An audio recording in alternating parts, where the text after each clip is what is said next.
വചന ശുശ്രൂഷ കഴിയുന്നതുവരെ ഇരിക്കുന്ന സ്ഥലത്ത് നിന്ന് എഴുന്നേൽക്കാതിരിക്കാൻ പരിശ്രമിക്കണമേ. നമുക്ക് വചനം എടുക്കാം.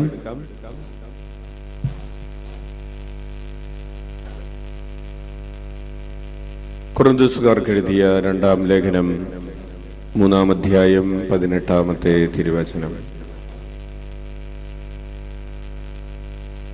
കൊരിന്ത്യർക്കാർക്ക് എഴുതിയ 2-ാം ലേഖനം 3-ാം അധ്യായം 18-ാമത്തെ തിരുവചനം ഒരുമിച്ച് വായിക്കാം. കർത്താവിന്റെ മഹത്വം കണ്ണാടിയിലെന്ന പോലെ മൂടുപടമണിയാത്ത മുഖത്ത് പ്രതിഫലിക്കുന്ന നാം എല്ലാവരും അവിടുത്തെ സാദൃശ്യത്തിലേക്ക്, മഹത്വത്തിൽ നിന്ന് മഹത്വത്തിലേക്ക് രൂപാന്തരപ്പെട്ടുകൊണ്ടിരിക്കുകയാണ്. ഇത് ആത്മാവായ കർത്താവിന്റെ ദാനമാണ്. വലതുകരം ഉയർത്തി വീശിക്കൊണ്ട് കർത്താവിന്റെ മഹത്വം കണ്ണാടിയിലെന്ന പോലെ മൂടുപടമണിയാത്ത മുഖത്ത് പ്രതിഫലിക്കുന്ന നാം എല്ലാവരും അവിടുത്തെ സാദൃശ്യത്തിലേക്ക്, മഹത്വത്തിൽ നിന്ന് മഹത്വത്തിലേക്ക് രൂപാന്തരപ്പെട്ടുകൊണ്ടിരിക്കുകയാണ്. ഇത് ആത്മാവായ കർത്താവിന്റെ ദാനമാണ്. ഈശോയിൽ ഏറ്റവും സ്നേഹം നിറഞ്ഞ ബഹുമാനപ്പെട്ട സെബാസ്റ്റ്യൻ അച്ഛ, ജോസഫ് അച്ഛ, പ്രിയപ്പെട്ട സിസ്റ്റേഴ്സ്, സഹോദരരെ, ഈശോ മിശിഹായിക്ക് സ്തുതിയായിരിക്കട്ടെ. പരസ്പരം സ്തുതി ചൊല്ലാം. ഈശോ മിശിഹായിക്ക് സ്തുതിയായിരിക്കട്ടെ. Price the Lord. Hallelujah, hallelujah. യേശുവേ സ്തോത്രം, യേശുവേ നന്ദി, യേശുവേ ആരാധന. ഹല്ലേലൂയ. അടുത്തിരിക്കുന്നവരെ നോക്കി പുഞ്ചിരിച്ചുകൊണ്ട് പറയാം ഹല്ലേലൂയ. കുറച്ചുകൂടെ നന്നായിട്ട് ചിരിച്ചിട്ട് പറഞ്ഞേ ഹല്ലേലൂയ. കുറച്ചുകൂടെ ഒന്ന് പരിശ്രമിച്ച് കുറച്ചുകൂടെ നന്നാക്കാൻ പറ്റുമെന്ന് നോക്കിയേ ഹല്ലേലൂയ. കുറച്ചുകൂടെ നന്നാവൂന്ന് നോക്കിയേ ഹല്ലേലൂയ. അല്ലേ, നമ്മളിവിടെ എന്തിനു വന്നിരിക്കുന്നതാണ്? നന്നാവാൻ വന്നിരിക്കുന്നത് അല്ലേ? കുറച്ചുകൂടെ ഒന്ന് നന്നാവോന്ന് നോക്കാൻ വേണ്ടി വന്നു. ഹല്ലേലൂയ. എല്ലാവരും ഈശോയെ നോക്കി കുറച്ചുകൂടെ ഒന്ന് നന്നായിട്ട് ചിരിച്ചിട്ട് പറഞ്ഞേ ഹല്ലേലൂയ. കുറച്ചുകൂടെ നന്നായോ? ഹല്ലേലൂയ. അപ്പോൾ ഓരോ ദിവസവും കുറച്ചുകൂടെ നന്നാവണം. ആര്? നമ്മൾ സിംഗുലർ ആയിട്ട് പറഞ്ഞാൽ മതി. ഓരോ ദിവസവും കുറച്ചുകൂടെ ഞാൻ നന്നാവണം. അച്ഛൻ എന്ത് പറയണം? അച്ഛൻ നന്നാവണം അല്ലേ? ഓരോ ദിവസവും കുറച്ചുകൂടെ ആരെ പോലെ ആകണം? ഈശോയെ പോലെ. ആരാകണം? ഈശോ അല്ല, നമ്മളല്ല. ഹല്ലേലൂയ. ഞാൻ നന്നായാൽ ആർക്ക് കൊള്ളാം? എനിക്ക് അല്ലേ? സെബസ്ത്യാനോസ് പുണ്യാളനായാൽ ആർക്ക് കൊള്ളാം? ഹല്ലേലൂയ. സെബസ്ത്യാനോസ് പുണ്യവാളനായെന്ന് പറഞ്ഞ് വീട്ടിൽ കിടന്ന് ചില ആളുകൾ കള്ളു കുടിക്കുകയാണ് അല്ലേ? തിരുനാളാണെന്ന് പറഞ്ഞ്. അപ്പൊ അത് ആർക്ക് കൊള്ളാം? ഹല്ലേലൂയ. ഇപ്പോൾ പ്രിയപ്പെട്ടവരെ, നമ്മൾ പഠിച്ചുകൊണ്ടിരിക്കുന്നത് ആരെ പോലെ ആകാൻ വേണ്ടിയാണ്. നമ്മൾ ഇവിടെ വരുന്നത് എന്തിനു വേണ്ടിയാണ്? ഈശോയെ പോലെ ആകാൻ വേണ്ടിയാണ്. കഞ്ഞി കുടിക്കാൻ വേണ്ടിയാണോ? അല്ല. നമ്മൾ ഇവിടെ വരുന്നത്, ആവിലയിൽ വരുന്നത് എന്തിനു വേണ്ടിയാണ്? ഈശോയെ പോലെ ആകാൻ വേണ്ടിയാണ്. ആവിലയിൽ വരുന്നത് ജോലി കിട്ടാൻ വേണ്ടിയാണോ? ഇതെന്താണ്? എംപ്ലോയ്മെന്റ് എക്സ്ചേഞ്ചാ? ആവിലയിൽ പോയി ജോലി കിട്ടട്ടെ എന്ന്. ആവിലെ എംപ്ലോയ്മെന്റ് എക്സ്ചേഞ്ച് ആണോ? അല്ലല്ലോ. ആവിലെ എന്താണ്? ഈശോയെ പോലെ ആകാൻ വേണ്ടി, ഈശോയെ അന്വേഷിക്കാൻ വേണ്ടിയുള്ള സ്ഥലമാണ്. ആവിലയിൽ വരുന്നത് സൗഖ്യം കിട്ടാൻ വേണ്ടിയാണോ? അല്ല. മെഡിക്കൽ കോളേജ് ആണോ? അല്ല. Price the Lord. നീ ആവിലയിൽ ഒന്ന് പോ, നിന്റെ നടുവേദന മാറട്ടെ. എന്താണിത്? പ്രിയപ്പെട്ടവരെ, ഇവിടെ നമ്മൾ പഠിച്ചുകൊണ്ടിരിക്കുന്നതും ധ്യാനിച്ചുകൊണ്ടിരിക്കുന്നതും ആരെ പോലെ ആകാനാണ്? നമ്മൾ എന്താണ് ഇവിടെ അന്വേഷിക്കുന്നത്? ദൈവരാജ്യമാണ് അന്വേഷിക്കുന്നത്. ഈശോ പറഞ്ഞു, നിങ്ങൾ ആദ്യം ദൈവത്തിന്റെ രാജ്യവും അവിടുത്തെ നീതിയും അന്വേഷിക്കുവിൻ, ബാക്കിയുള്ളതെല്ലാം നിങ്ങൾക്ക് ലഭിക്കും. അപ്പോൾ നമ്മൾ ഈശോയെ അന്വേഷിക്കുമ്പോൾ നമുക്ക്, ഇപ്പോൾ നമ്മൾ സാക്ഷ്യങ്ങൾ കേട്ടു, ദൂരം സാക്ഷ്യങ്ങളാണ്, അത് ഈശോയെ അന്വേഷിച്ചതിന്റെ ഫലമായി ലഭിച്ചതാണ്. Price the Lord. കർത്താവിനെ നമ്മൾ പൂർണ്ണ ഹൃദയത്തോടെ പൂർണ്ണ മനസ്സോടെ അന്വേഷിക്കുമ്പോൾ ഈശോ വാഗ്ദാനം ചെയ്തിട്ടുണ്ട്, ബാക്കിയുള്ളതെല്ലാം നിങ്ങൾക്ക് നൽകപ്പെടും എന്ന്. ഹല്ലേലൂയ. അപ്പോൾ ഈശോ ഇങ്ങനെയാണ് പറഞ്ഞത്, മാനസാന്തരപ്പെടുവിൻ, ദൈവരാജ്യം സമീപിച്ചിരിക്കുന്നു. വചനം എന്ന് പറഞ്ഞേ, മാനസാന്തരപ്പെടുവിൻ, സമീപിച്ചിരിക്കുന്നു. അപ്പോൾ നമ്മൾ എന്തുകൊണ്ടാണ്, എന്ത് കണ്ടിട്ടാണ് മാനസാന്തരപ്പെടേണ്ടത്? ദൈവരാജ്യം കണ്ടിട്ടാണ് മാനസാന്തരപ്പെടേണ്ടത്. ദൈവരാജ്യം എന്ന് പറഞ്ഞാൽ എന്താണ്? ഈശോയുടെ സാന്നിധ്യവും ഈശോയുടെ വാക്കുകളും ഈശോയുടെ പ്രവർത്തികളുമാണ് ദൈവരാജ്യം. അപ്പോൾ ദൈവരാജ്യം നോക്കിയിട്ട് നമ്മൾ മാനസാന്തരപ്പെടണം. അപ്പോൾ ഈശോയുടെ സാന്നിധ്യവും ഈശോയുടെ വാക്കുകളും പ്രവർത്തികളും കാണുമ്പോൾ നമുക്കൊരു കാര്യം മനസ്സിലാകും, നമ്മൾ ഈശോയെ പോലെ ആയിട്ടില്ല എന്ന് മനസ്സിലാകും. Hallelujah, hallelujah.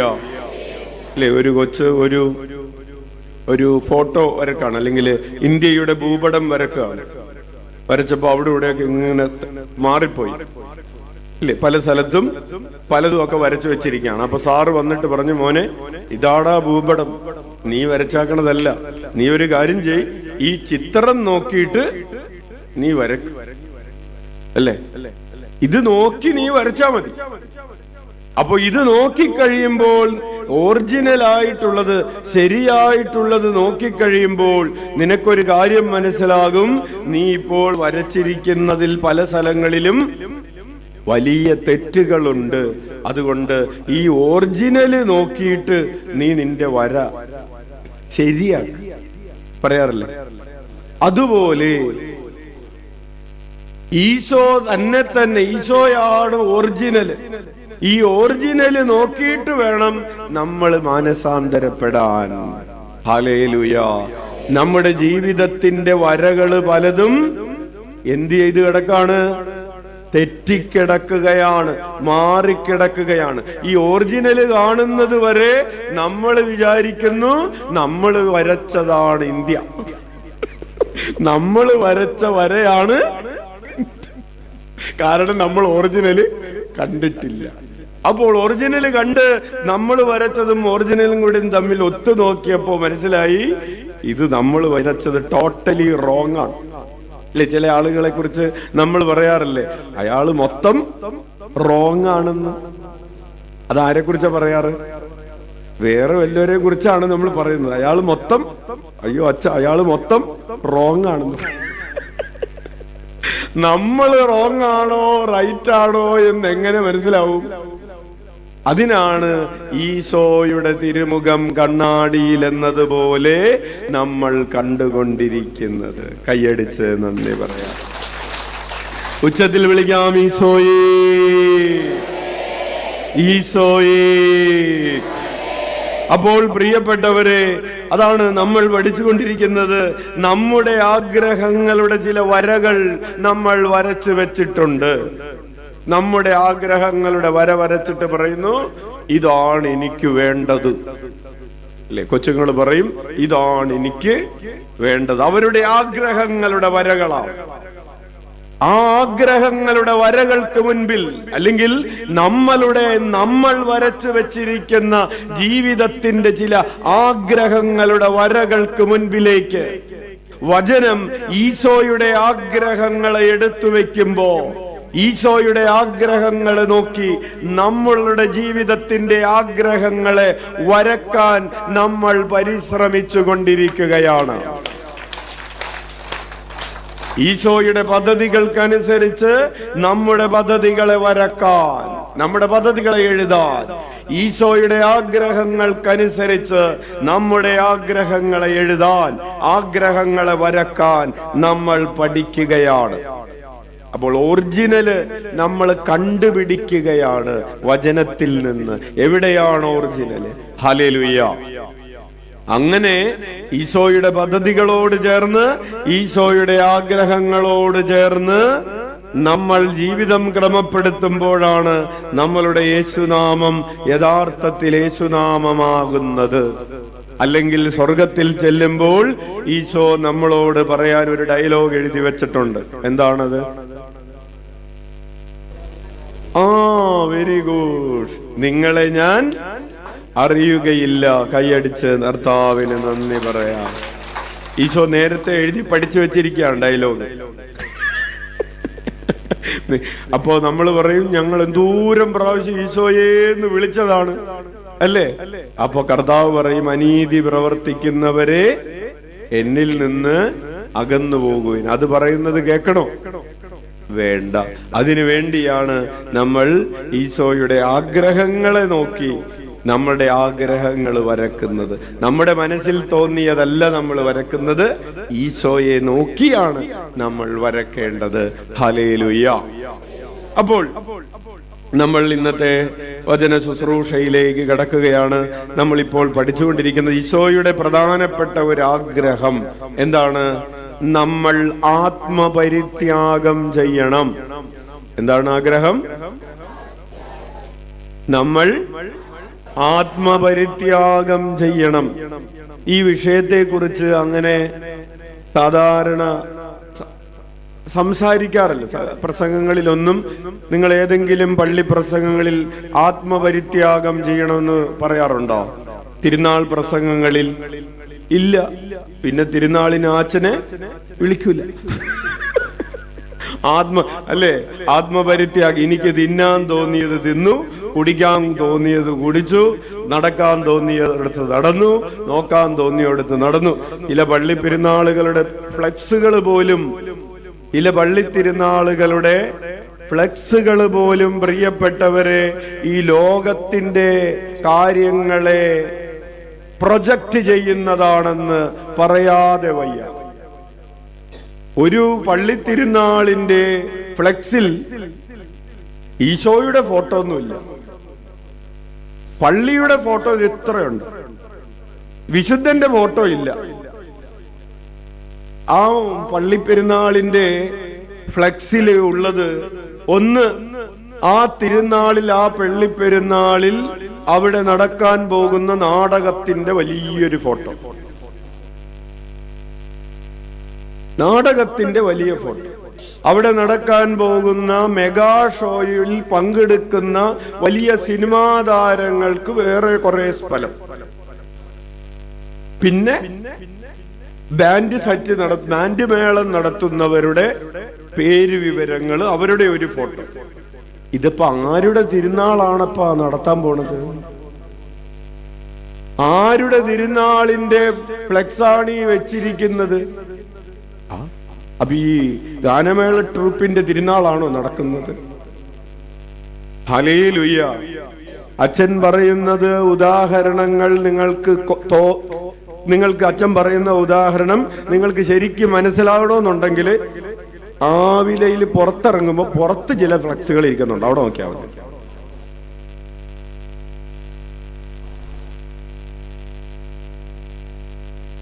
അച്ഛനൊരു ഫ്ലക്സ് ഇരിക്കുന്നത് കണ്ടു കഴിഞ്ഞപ്പോ എന്താ ഇവിടെ ഇരിക്കുന്നതെന്ന് വെച്ച് കഴിഞ്ഞപ്പോ അച്ഛൻ ഏത് പള്ളിയിലാണെന്നൊന്നും നോക്കിയിട്ടില്ല, കണ്ടിട്ടുമില്ല. പക്ഷേ ഒരു പള്ളിത്തിരുന്നാളിന്റെ ആണെന്ന് ഒരാൾ പറഞ്ഞു. Hallelujah, hallelujah. അപ്പോൾ പ്രിയപ്പെട്ടവരെ, തിരുനാളുകളുടെ ഒരു കാലമാണല്ലോ ഇത്. നമ്മൾ ആരെ പ്രീതിപ്പെടുത്താനാണ് തിരുനാൾ ആഘോഷിക്കുന്നത്? നമ്മൾ ഒരാളോട് പറയാണ്, പള്ളി പെരുന്നാളിന് വരണോട്ടാ, വൈകുന്നേരം നാടകമുണ്ടെന്ന്. അത് ശരി, തിരുനാളിന് വരണം, വൈകുന്നേരം ഗാനമേള ഉണ്ട്. എന്നാ പിന്നെ ഗാനമേളക്ക് വേണ്ടി വിളിച്ചാ പോരെ, തിരുനാൾ എന്ന് പറയണോ?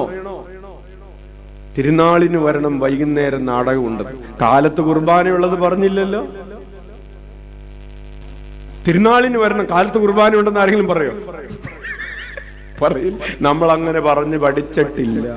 കാരണം നമുക്ക് തിരുനാളെന്ന് പറഞ്ഞാൽ കുർബാനയും വചനപ്രഘോഷണവുമല്ല, വൈകുന്നേരത്തെ നാടകമാണ്. Hallelujah, hallelujah. ഏറ്റവും കൂടുതൽ തിരുനാളുമായി ബന്ധപ്പെട്ട് ഏറ്റവും കൂടുതൽ പണം ചെലവാക്കിയത് എന്തിനു വേണ്ടിയാണ്? കണക്കെടുത്ത് നോക്കിക്കോ, മെഗാ ഷോ നടത്താൻ വേണ്ടിയാണ്. കണക്കെടുത്ത് നോക്കി. കണക്കൊന്നും നോക്കേണ്ട ആവശ്യമില്ല, ഇത് പൊട്ടനും മനസ്സിലാവില്ല, കണക്ക് കാണാത്തവർക്ക് മനസ്സിലാവും. അപ്പോൾ പ്രിയപ്പെട്ടവരെ, ഇപ്രകാരം ഒരു പശ്ചാത്തലത്തിൽ നമ്മൾ പഠിച്ചുകൊണ്ടിരിക്കുകയാണ്. ഈശോയുടെ ആഗ്രഹം എന്ന് പറയുന്നത് നീ ആത്മപരിത്യാഗം ചെയ്യണം. കാരണം എന്താണ്? നീ സഞ്ചരിച്ചു കൊണ്ടിരിക്കുന്നത് ഈശോയെ പോലെ ആകാൻ വേണ്ടിയാണ്. നിന്റെ ജീവിതയാത്ര നീ നടത്തിക്കൊണ്ടിരിക്കുന്നത്, നിന്റെ ആത്മീയ ജീവിതം നീ നടത്തിക്കൊണ്ടിരിക്കുന്നത് ദൈവീക ജീവനിൽ ലയിച്ചു ചേരാൻ വേണ്ടിയാണ്.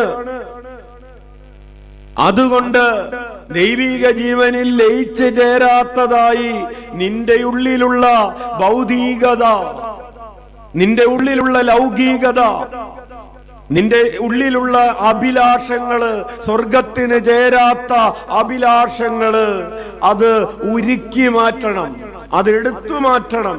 അതെടുത്തു മാറ്റിയാലേ നിനക്ക് ദൈവിക ജീവനില് ലയിച്ചു ചേരാനായിട്ട് പറ്റുള്ളൂ. ഉച്ചത്തിൽ വിളിച്ച ഈശോയേ. പ്പെട്ടവരെ, നിങ്ങൾ ശർക്കര ഉരുക്കാറില്ലേ? ഉണ്ടോ? എന്തിനു വേണ്ടിയാണ് ശർക്കര ഉരുക്കുന്നത്? ആ വെള്ളം എടുക്കാൻ വേണ്ടി അല്ലേ? നിങ്ങൾ കൊഴുക്കോട്ട ഉണ്ടാക്കുന്നു എന്ന് വിചാരിക്കുക, അല്ലെങ്കിൽ പായസം ഉണ്ടാക്കുന്നു എന്ന് വിചാരിക്കുക. ശർക്കര വെച്ചിട്ട് ആദ്യം എന്ത് ചെയ്യും? ശർക്കര ഉരുക്കും. ഉരുക്കി കഴിയുമ്പോൾ ഇതിലുള്ള അഴുക്കുകള് ഇല്ലേ, ചില കല്ലുകള്, ചപ്പും ചവറും ഒക്കെ എന്തു പറ്റും? അത് അടിയിൽ അടിയും. അടിഞ്ഞത് പിന്നെ എടുത്ത് പായസത്തിലിടോ? ഇടോ? അപ്പൊ എന്തിനു വേണ്ടിയാണ് ഇത് ഉരുക്കിയത്? ഈ അഴുക്കെടുത്ത് മാറ്റാൻ വേണ്ടിയാണ്. ക്ലിയർ ആണോ? അച്ഛൻ സ്വർണ്ണം ഒരുക്കുന്നതിനെ കുറിച്ച് പറയാതിരുന്നത് കാശ് കൂടുതലല്ലേ, വെറുതെ എന്തിനാണെന്ന്.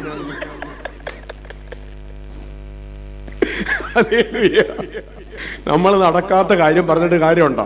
നമ്മളെ സ്വർണ്ണം ഒരുക്കുന്നത് കണ്ടിട്ടില്ല, കേട്ടിട്ടില്ല, അതിട്ട് പറഞ്ഞിട്ട് കാര്യമില്ല. ശർക്കര ഒരുക്കുന്നതൊക്കെ പറഞ്ഞാൽ വല്ലതും നടക്കും അല്ലേ? അപ്പൊ അത്രയൊക്കെ പറഞ്ഞാൽ മതി, നടക്കുന്നത് പറഞ്ഞത്. അപ്പോൾ പ്രിയപ്പെട്ടവരെ, അതിങ്ങനെ ഉരുക്കി അടിയിലുള്ളത് മാറ്റിയതുപോലെ ഇനിയൊന്ന് നോക്കിയേ, ചേരാത്തതായി ദൈവീക ജീവനിൽ ലയിച്ചു ചേരുമ്പോ എന്നിൽ ഇപ്പോൾ ഈശോയ്ക്ക് ചേരാത്തതായി ചില കിട്ടങ്ങളുണ്ട്, ചില അഴുക്കുകളുണ്ട്, ചില സ്വഭാവങ്ങളുണ്ട്, ചില രീതികളുണ്ട്. അതിനെക്കുറിച്ചാണ് നമ്മൾ കഴിഞ്ഞ ആഴ്ച പറഞ്ഞത്. നിന്റെ ഇഷ്ടങ്ങളും നിന്റെ നിയമങ്ങളും അനുസരിച്ച് ജീവിക്കാനുള്ള ആഗ്രഹം അല്ലേ? നീ എന്താണ് കിടന്നുറങ്ങുന്നത്? എന്റെ ഇഷ്ടം. നീ എന്താണ് ഈ ആവശ്യമില്ലാത്തത് വീഡിയോസ് നോക്കിക്കൊണ്ടിരിക്കുന്നത്? അത് എന്റെ ഇഷ്ടം. നീ എന്താണ് ഈ തോന്നിയതുപോലെ മെസ്സേജ് അയച്ചുകൊണ്ടിരിക്കുന്നത്? അതെന്റെ ഇഷ്ടം എന്ന് പറയുന്ന ആ ഇഷ്ടങ്ങള്, അഴുക്കുകളായ ഇഷ്ടങ്ങള്, കിട്ടങ്ങളായ ഇഷ്ടങ്ങള് ഉരുക്കി മാറ്റണം, അതിനെ എടുത്തു മാറ്റണം. നിന്റെ ഇഷ്ടങ്ങളും നിന്റെ നിയമങ്ങളും അനുസരിച്ച് ജീവിക്കാനുള്ള അവകാശം നമ്മൾ പറഞ്ഞു. നമുക്ക് അവകാശമുണ്ട്. നമുക്ക് ഇഷ്ടമുള്ളതുപോലെ വീട് പണിയാം, നമുക്ക് ഇഷ്ടമുള്ളതുപോലെ സ്ഥലം മേടിക്കാം, നമുക്ക് ഇഷ്ടമുള്ളതുപോലെ വസ്ത്രം ധരിക്കാം. നീ എന്താണ് ഇങ്ങനെ വസ്ത്രം ധരിച്ചിരിക്കുന്നത്? അച്ഛനൊരു അമ്മയോട് ചോദിച്ചു, കൊച്ചു 5ാം ക്ലാസ്സിലാണ്, ഈ കൊച്ചു വസ്ത്രം ധരിച്ചിരിക്കുന്നത് അത്ര നമുക്ക് ദേവാലയത്തിന് ചേർന്നിരിക്കുന്ന ഒരു രീതിയിലല്ല. എന്താണ് ഈ കൊച്ചു ഇങ്ങനെ? അത് കൊച്ചുങ്ങളുടെ ഇഷ്ടമല്ല അച്ഛോ. 5ാം ക്ലാസ്സിൽ പഠിക്കുമ്പോ കൊച്ചിന്റെ ഇഷ്ടം, 10ാം ക്ലാസ്സിൽ പഠിക്കുമ്പോ കൊച്ചിന്റെ ഇഷ്ടം, 19ാമത്തെ വയസ്സിൽ വീട്ടിൽ നിന്ന് ഇറങ്ങിപ്പോയി, കൊച്ചിന്റെ ഇഷ്ടം. എല്ലാ കാര്യത്തിലും സ്വന്തം ഇഷ്ടവും സ്വന്തം നിയമവും കൊച്ചുനാളിലെ കൊച്ചിന്റെ ഇഷ്ടം. കൊച്ചു ചോറ് തിന്നുന്നില്ല, ഐസ്ക്രീം മാത്രമാണ് കഴിക്കുന്നത്. കൊച്ചിന്റെ ഇഷ്ടമല്ല അച്ഛ, കഴിക്കട്ടെ. കൊച്ചു കോഴി മാത്രമാണ് കഴിക്കുന്നത്, കൊച്ചിന്റെ ഇഷ്ടമല്ലേ, കഴിക്കട്ടെ. അങ്ങനെ കൊച്ചിന്റെ ഇഷ്ടത്തെ പരിപോഷിപ്പിച്ച് അവസാനം കൊച്ചൊരു വഴിക്കായി. അപ്പോൾ അതാണ് നമ്മൾ കഴിഞ്ഞ ആഴ്ച പറഞ്ഞത്. പ്രിയപ്പെട്ടവരെ, ഈ ആഴ്ച നമ്മൾ മറ്റൊരു കാര്യം പഠിക്കാൻ പോവുകയാണ്. 9ാമതായി വചനം നമ്മെ പഠിപ്പിക്കുകയാണ്, ഹൃദയത്തിൽ പരിഭവം സൂക്ഷിക്കാനുള്ള അവകാശം ഉപേക്ഷിക്കുക. എന്താണ്? ഹൃദയത്തിൽ പരിഭവം സൂക്ഷിക്കാനുള്ള അവകാശം ഉപേക്ഷിക്കുക. നമുക്ക് അങ്ങനെ ഒരു അവകാശമുണ്ടോ? ഉണ്ട്. ഇപ്പോൾ നിങ്ങളെ ആരെങ്കിലും മുഖത്തടിച്ചു എന്ന് വിചാരിക്കുക. അടിക്കണ്ട, വിചാരിച്ചാൽ മതി. അല്ലെങ്കിൽ ഒന്നും വേണ്ട, ഭർത്താവ് അടിച്ചു എന്ന് വിചാരിക്കുക. അത് വിചാരിക്കാൻ വലിയ ബുദ്ധിമുട്ടില്ലല്ലോ. ഉറക്കം പോയല്ലേ?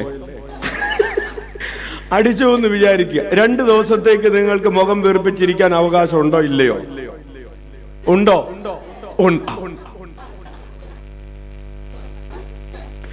നിങ്ങൾ എന്തൊരു ആത്മാർത്ഥമുള്ളവരാണ്. ഇങ്ങനെ തുറന്നു പറഞ്ഞോളൂ കേട്ടോ. അപ്പോൾ ഇല്ലേ, 2 ദിവസത്തെ ഇല്ലേ? ഉണ്ട്. അപ്പൊ മുഖം വീർപ്പിച്ചിരിക്കുന്നത് എന്താണെന്ന് ഒരു ദിവസം ഭർത്താവ് ശ്രമിച്ചു, 2ാം ദിവസവും വന്നിട്ട് നീ എന്താടി മുഖം വീർപ്പിച്ചിരിക്കുന്നതെന്ന് ചോദിച്ചാൽ നമ്മൾ എന്ത് ചെയ്യും? കുറച്ചുകൂടെ ഒന്ന്, എനിക്കെന്താ മുഖം വീർപ്പിച്ചിരിക്കാൻ അവകാശം ഇല്ലേ? ഉണ്ട്. അതിനെയാണ് ഈ എല്ലാവർക്കും മനസ്സിലാവുന്നുണ്ടോ? ഉണ്ട്. പരിഭവം സൂക്ഷിക്കാനുള്ള അവകാശമുണ്ട്. പക്ഷെ വചനം പറയാണ്, നമ്മൾ പഠിക്കാൻ പോകുന്നത് അതാണ്, ഹൃദയത്തിൽ പരിഭവം സൂക്ഷിക്കാനുള്ള അവകാശം ഉപേക്ഷിക്കുന്നതിനെയാണ് ആത്മപരിത്യാഗമെന്ന് പറയുന്നത്. ആരും കൈയടിക്കുന്നില്ല. ആദ്യം ഒരു വചനം പറഞ്ഞിട്ട് ബാക്കി ഉദാഹരണങ്ങൾ. ഇനി ഉദാഹരണമുണ്ട്, ഇത് പേടി, നല്ല രസമുള്ള ദിവസമാണത്. കൊളോസ്യസുകാർക്ക് എഴുതിയ ലേഖനം 3-ാം അധ്യായം 13-ാമത്തെ തിരുവചനം വായിക്കാം. കൊളോസ്യസ് 3:13. ഒരാൾക്ക് മറ്റൊരാളോട് പരിഭവമുണ്ടായാൽ പരസ്പരം ക്ഷമിച്ച് സഹിഷ്ണുതയോടെ വർത്തിക്കുവിൻ. കർത്താവ് നിങ്ങളോട് ക്ഷമിച്ചതുപോലെ നിങ്ങളും ക്ഷമിക്കണം. വലതുകരം ഉയർത്തി വീശിക്കൊണ്ട് പറയാം, ഒരാൾക്ക് മറ്റൊരാളോട് പരിഭവമുണ്ടായാൽ പരസ്പരം ക്ഷമിച്ച് സഹിഷ്ണുതയോടെ വർത്തിക്കുവിൻ. കർത്താവ് നിങ്ങളോട് ക്ഷമിച്ചതുപോലെ തന്നെ നിങ്ങളും ക്ഷമിക്കണം. ഹല്ലേലൂയ. പ്രിയപ്പെട്ടവരെ, ബൈബിളിൽ ഒരു പരിഭവം കണ്ടു തുടങ്ങുന്നത് കായേന്റെയും ആബേലിന്റെയും കഥയിലാണ്. പരിഭവം ക്ഷമിക്കാതിരുന്നവരുടെ, പരിഭവം മാറ്റാതെ പരിഭവം കൊണ്ടു നടന്നവരുടെ കഥകളും, പരിഭവമില്ലാതെ പ്രശ്നങ്ങൾ ഉണ്ടായെങ്കിലും പരിഭവമില്ലാതെ ജീവിച്ചവരുടെ ഉദാഹരണങ്ങളും കണ്ട് ഇന്നത്തെ വചന ശുശ്രൂഷ നമ്മൾ അവസാനിപ്പിക്കും. ശ്രദ്ധിച്ചിരുന്നു. 1, കായേന് ആബേലിനോട് പരിഭവമുണ്ടായി. എന്തുകൊണ്ടാണ് പരിഭവമുണ്ടായത്? ആബേല് കായേനോട് വല്ലതും ചെയ്തോ? ഒന്നും ചെയ്തില്ല. പക്ഷേ കായേന്റെ കാണിക്കകൾ ആബേലിന്റെ സമർപ്പണം ദൈവം സ്വീകരിച്ചു. അവൻ അംഗീകരിക്കപ്പെട്ടു എന്ന് കണ്ടപ്പോൾ അംഗീകരിക്കപ്പെടാത്ത ആൾക്ക് എന്തുണ്ടായി? പരിഭവമുണ്ടായി. മറ്റേയാൾക്ക് ഫസ്റ്റ് കിട്ടി എന്ന് കണ്ടപ്പോൾ സെക്കൻഡ് കിട്ടിയവർക്ക് പരിഭവമുണ്ടായതിന്റെ കഥകളുണ്ടായി. അതുകൊണ്ടാണ് ഇപ്പോൾ കലോത്സവത്തിൽ ഫസ്റ്റും സെക്കൻഡും കൊടുക്കുന്നുണ്ടോ? ഇല്ല. എല്ലാം എന്താക്കി? ഗ്രേഡാക്കി.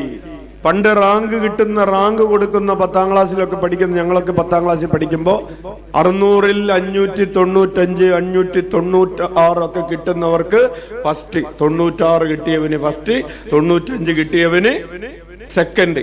അതൊരു മോശം ഏർപ്പാടായതുകൊണ്ട് നമ്മളൊന്നും അതിനുവേണ്ടി ട്രൈ ചെയ്തില്ല. Hallelujah, price the Lord. അപ്പോൾ പ്രിയപ്പെട്ടവരെ, ഫസ്റ്റ് സെക്കൻഡ് കിട്ടിയവന് ഫസ്റ്റ് കിട്ടിയവനോട് പരിഭവമാണ്. എന്തിനപ്പോഴല്ല, ഇപ്പോഴും 95 മാർക്ക് കിട്ടിയ കൂട്ടുകാരിയുടെ 95% അവൾക്ക് കിട്ടി എന്ന് പറഞ്ഞ് 94% കിട്ടിയവള് മുഖത്ത് നോക്കുന്നില്ല. അങ്ങനെയൊക്കെ കഥകളുണ്ട്. അപ്പോൾ പരിഭവമാണ്. എന്താണ് പരിഭവത്തിന്റെ കാരണം? അസൂയയാണ്. അങ്ങനെ കായേന് ആബേലിനോട് പരിഭവമുണ്ടാവുകയും അസൂയ ഉണ്ടാവുകയും ഇല്ലേ? ഒരാള് അയൽവക്കത്തൊരാള് നല്ല വീട് പണിതു, പരിഭവം. അച്ഛൻ ഓർക്കാണ്, അച്ഛന്റെ നാട്ടില് ഒരാളുടെ വീട്ടിലേക്ക് ഒരു കത്ത് വന്നു.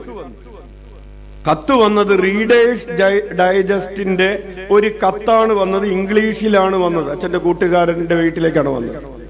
അപ്പോൾ ഇത് ഇംഗ്ലീഷിലാണ്. കുറെ അക്ഷരങ്ങൾ, ഒരു 10 കോടി 100 കോടി നിങ്ങൾക്ക് സമ്മാനം അടിച്ചിരിക്കുന്നു എന്നൊക്കെ പറയുന്ന ഒരു കത്താണ് വരുന്നത്.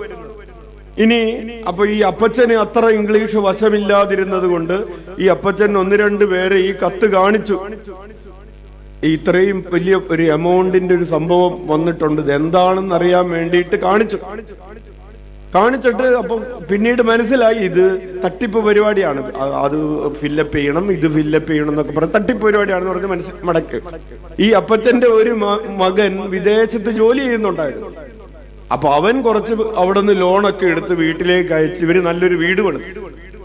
അപ്പൊ അയൽവക്കത്തുള്ള കുറച്ച് പേര് പറയാൻ തുടങ്ങി, അവർക്ക് ആ 100 കോടിയുടെ അല്ലെങ്കിൽ വലിയ ഒരു 10-50 കോടിയുടെ ലോട്ടറി അടിച്ചു. അവര് നമ്മളോടൊന്നും പറഞ്ഞില്ല. ഇന്നാൾ ആ കത്തും പിടിച്ചുകൊണ്ട് നടക്കുന്നുണ്ടായിരുന്നു. പക്ഷെ കിട്ടിക്കഴിഞ്ഞപ്പോ നമ്മളോടൊന്നും പറഞ്ഞില്ല. അങ്ങനെ അവരുടെ ബന്ധം മുറിഞ്ഞു. ഹല്ലേലൂയ. പ്രിയപ്പെട്ടവരെ, അയൽവക്കത്തുള്ള ഒരാള് നല്ലൊരു വീട് പണിതെന്നും ഇനി അയാൾക്ക് ലോട്ടറി കിട്ടിയാൽ തന്നെ അത് നന്നായി, സന്തോഷം, ഇനി എന്നോട് പറഞ്ഞില്ലെങ്കിലും കുഴപ്പമില്ല, അയാൾക്ക് അത് കിട്ടിയല്ലോ, അയാൾക്ക് നല്ലൊരു വീട് പണിയാൻ പറ്റിയല്ലോ എന്ന് വിചാരിച്ച് സന്തോഷിക്കാൻ, ഒരു പരിഭവവും ഇല്ലാതെ സന്തോഷിക്കാൻ പറ്റുന്ന ഒരു മനസ്സുണ്ടോ? ഉണ്ടോ? അതെവിടെ വെച്ചിരിക്കുന്നത്? ഇപ്പൊ ഇവിടെ ഇല്ല. അപ്പോൾ പരിഭവങ്ങൾ സൂക്ഷിക്കാനുള്ള, കായേൻ ആബേലിനോടുള്ള പരിഭവം അവനുള്ളിൽ കൊണ്ട് നടന്ന് അവസാനം കായേൻ എന്ത് ചെയ്തു? ആബേൽ, പാവപ്പെട്ട ആബേലിനെ കൊന്നു. യെസ്. ഇനി വീടുകളിൽ ഇതിനെയാണ് കെയിൻ കോംപ്ലക്സ് എന്ന് പറയുന്നത്. നമ്മള് വീട്ടിലെ കുഞ്ഞുങ്ങളായിരുന്നപ്പോ അമ്മയോട് ഇങ്ങനെ പറഞ്ഞിട്ടുണ്ട്, അച്ഛൻ പറഞ്ഞിട്ടുണ്ട് അമ്മച്ചിനോട്, അമ്മച്ചിക്ക് ചേട്ടനോടാണ് കൂടുതൽ സ്നേഹം. നിങ്ങൾ പറഞ്ഞിട്ടുണ്ടോ? പറഞ്ഞിട്ടുണ്ട്. ഇനി ചേട്ടൻ എന്ത് പറയും? അമ്മച്ചിക്ക് അനിയനോടാണ്. ഇതെന്താണ്? ഇതൊരു പരിഭവത്തിന്റെ ചെറിയൊരു രൂപമാണ്. മൂത്ത കൊച്ച്, 2.5 വയസ്സുള്ള കൊച്ച്, ഇളയ കൊച്ച് കിടന്നുറങ്ങുമ്പോ ആരും കാണുന്നില്ല എന്ന് കാണുമ്പോ അതിനൊരു പിച്ചിട്ട് ഓടിക്കളയുന്നത് കണ്ടിട്ടില്ലേ? കണ്ടിട്ടുണ്ടോ? കൊച്ച് കരഞ്ഞപ്പോ സന്തോഷമായി. ഹല്ലേലൂയ. കായേൻ ആബേലിനെ കൊന്നതുപോലെ മൂത്ത കുട്ടി ചെറിയ കുട്ടിയെ ഒരു പിച്ച് വെച്ചു കൊടുത്തു. പരിഭവങ്ങളാണ്. ശ്രദ്ധിച്ച് കേൾക്കണം, അച്ഛൻ ബിൽഡപ്പ് ചെയ്യാണ്. അടുത്തത്, ചില പെൺമക്കൾ പറയുന്നത് കേട്ടിട്ടുണ്ട്, അപ്പന് മാതാപിതാക്കൾക്ക് ആൺമക്കളോടാണ് സ്നേഹമെന്ന്. അങ്ങനെ പറയുന്ന പെൺമക്കളുണ്ടോ? ഉണ്ട്. ഇനി ആൺമക്കൾ എന്ത് പറയും? അമ്മയ്ക്ക് പെൺമക്കളോടാണ് സ്നേഹം. പരിഭവമാണ്. ഇനി അച്ഛനൊരു സംഭവം പറയാം. ഭർത്താവ് ഭാര്യയോട് മുട്ടം വഴക്കാണ്. എന്ത് പറഞ്ഞിട്ടാണ്? നിനക്ക് നിന്റെ വീട്ടുകാര് മതി, നിന്റെ വീട്ടുകാരെ മതി, എന്റെ വീട്ടുകാരെ വേണ്ട. ഒരു പരിഭവമാണ്. ശ്രദ്ധിച്ചോ? ഈ വചനം എന്ന് പറയുന്നത് പ്രിയപ്പെട്ടവരെ ജീവിതത്തെ വ്യാഖ്യാനിക്കാനുള്ളതാണ്. അതായത് പരിഭവം സൂക്ഷിക്കാനുള്ള അവകാശം ഉപേക്ഷിക്കണമെന്ന് നമ്മൾ പറയുമ്പോൾ അത് ജീവിതത്തെ കുറിച്ചാണ്, ജീവിതവുമായിട്ട് ബന്ധമില്ലാത്ത വചനമല്ല. അപ്പോൾ പ്രിയപ്പെട്ടവരെ, ഈ ഭാര്യയും ഭർത്താവ് ഒരു ദിവസം, ഈ ഭാര്യ വിദേശത്താണ്, 1.5 വയസ്സുള്ള കൊച്ചിങ്ങനെ കാറി അവസാനം അതിനെ ഒരു പരിവമാക്കി പാല് കൊടുത്ത് മയങ്ങി തുടങ്ങുന്ന ഒരു സമയമാണ്. കൊച്ചിനെ ഇത് 2-2.5 മണിക്കൂറായിട്ട് ഈ കൊച്ചു കരച്ചിലായിരുന്നു. അവസാനം കൊച്ചു മയങ്ങിക്കിടക്കുന്ന സമയത്താണ് അമ്മായിയപ്പന്റെ ഫോൺ വരുന്നത്. ഭർത്താവ് ഫോൺ എടുത്തു, കുറച്ചു നേരം അമ്മായിയപ്പനോട് സംസാരിച്ചു. എടി ഡാഡി വിളിക്കുന്നു എന്നും പറഞ്ഞുകൊണ്ട് അവളുടെ കൈ കൊണ്ടേ കൊടുത്തു. ഇവള് കഷ്ടപ്പെട്ട് കൊച്ചിനെ ഒരു കണക്കിന് ഉറങ്ങി തുടങ്ങിയിട്ടുള്ളു. കൊച്ചു ഇപ്പൊ നിങ്ങൾ ഉറങ്ങി തുടങ്ങിയാക്കണ പോലെ ഇങ്ങനെ ഉറങ്ങി തുടങ്ങിയ സമയത്താണ് ഇവൻ ഈ ഫോണായിട്ട് വരുന്നത്. ശ്രദ്ധിച്ചോ? അപ്പൊ അവള് പറഞ്ഞു, ചേട്ടായി പിന്നെ വിളിക്കാമോ?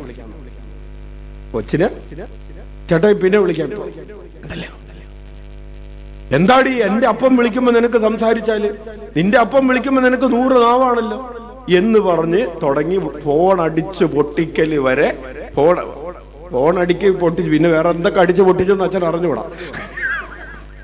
ഹല്ലേലൂയ. പരിഭവമാണ്. എന്താണ് പരിഭവം? നീ എന്നെയും എന്റെ കുടുംബക്കാരെയും വേണ്ട വിധം വിലമതിക്കുന്നില്ല എന്ന് പറഞ്ഞ് പിന്നെ ഒരു രാത്രി മുഴുവനും ബഹളമാണ്. കൊച്ചു കരയണെങ്കിൽ കരയട്ടെ, ഇനിയിപ്പോ എന്താണ്? എന്റെ അപ്പം വിളിക്കുമ്പോ പ്രിയപ്പെട്ടവരെ പരിഭവം. ഇനി മറ്റൊരു പരിഭവത്തെ കുറിച്ച് പിന്നെ അംഗം തുടങ്ങാണ്. അങ്ങനെ പരിഭവം പറഞ്ഞാണ് എന്ത് തുടങ്ങുന്നത്? ഇല്ലേ? അംഗം തുടങ്ങുകയായി. 1-ാം അംഗം. ഇനി ഉൽപ്പത്തിയുടെ പുസ്തകം ബൈബിൾ എടുക്കാം. 37-ാം അധ്യായം 3 മുതൽ 3-4 തിരുവചനങ്ങളിൽ ഒരു പരിഭവത്തിന്റെ കഥ പറയുന്നുണ്ട്. അപ്പോൾ നമ്മൾ 1-ാമത്തെ പരിഭവത്തിന്റെ കഥ പറഞ്ഞു. കായേൻ ആബേൽ ബന്ധത്തിലെ പരിഭവം, കൊലപാതകത്തിൽ അവസാനിച്ച പരിഭവം. ചില കൊലപാതകങ്ങളുടെ തുടക്കം നിങ്ങളൊന്ന് പരിശോധിച്ചോ, പത്രത്തിൽ വരുമ്പോ ഒന്ന് പരിശോധിച്ചോ. ചില കൊലപാതകങ്ങൾ തുടങ്ങിയത് പരിഭവത്തിലാണ്. പരിഭവത്തിൽ തുടങ്ങിയ കൊലപാതകങ്ങളുണ്ട്. Hallelujah, hallelujah. കഥകൾ പിന്നെ പറയാം. ഉൽപ്പത്തി പുസ്തകം 37 3-4 വായിക്കാം. ഇസ്രായേൽ ജോസഫിനെ മറ്റെല്ലാ മക്കളെക്കാൾ അധികം സ്നേഹിച്ചിരുന്നു. കാരണം അവൻ തന്റെ വാർദ്ധക്യത്തിലെ മകനായിരുന്നു. കൈനീളമുള്ള ഒരു നീണ്ട കുപ്പായം അവൻ ജോസഫിന് വേണ്ടി ഉണ്ടാക്കി. അച്ഛൻ അടുത്ത് വായിച്ചേ. പിതാവ് ജോസഫിനെ തങ്ങളെക്കാൾ അധികമായി സ്നേഹിക്കുന്നു എന്ന് കണ്ടപ്പോൾ സഹോദരന്മാർ അവനെ വെറുത്തു. അവനോട് സൗമ്യമായി സംസാരിക്കാൻ അവർക്ക് കഴിഞ്ഞില്ല. ജോസഫിനെ വെറുക്കാൻ സഹോദരന്മാരുടെ കാരണം എന്തായിരുന്നു? അപ്പൻ അവനെ കൂടുതൽ സ്നേഹിക്കുന്നു. അത്രേ ഉള്ളൂ. അല്ലാതെ ഈ പാവപ്പെട്ടവൻ ഇവർക്ക് എന്തെങ്കിലും ദ്രോഹം ചെയ്തതുകൊണ്ടല്ല. ഹല്ലേലൂയ. ജോസഫ് ചെയ്തൊരു കാര്യത്തെ കുറിച്ച് വചനം പറയുന്നുണ്ട്. ചേട്ടന്മാര് ആടിനെയൊക്കെ അടിച്ചു മാറ്റി ഇല്ലേ, മട്ടൻ ബിരിയാണി അപ്പനറിയാതെ കഴിക്കുമ്പോ അതൊക്കെ ചെന്ന് പറയുമായിരുന്നു. അത് ഇതിന്റെ ഇടയിൽ കിടക്കുന്നുണ്ട്. ഹല്ലേലൂയ. എന്നാലും അവനെ പിതാവ് കൂടുതൽ സ്നേഹിക്കുന്നു എന്ന് കണ്ടപ്പോൾ സഹോദരന്മാർ അവനെ വെറുത്തു. ആ വെറുപ്പ് അവസാനം എവിടെ എത്തി എന്ന് നമുക്ക് കഥയറിയാം. സഹോദരന്മാർ ആദ്യം അവനെ നഗ്നനാക്കി, അവനെ മർദ്ദിച്ചു, അവനെ നഗ്നനാക്കി പൊട്ടക്കിണറ്റിൽ തള്ളി. മൃഗങ്ങൾ വന്ന് അവനെ കൊന്നു തിന്നട്ടെ എന്ന് വിചാരിക്കുന്ന വിധം അവരുടെ ഹൃദയം കഠിനമായി.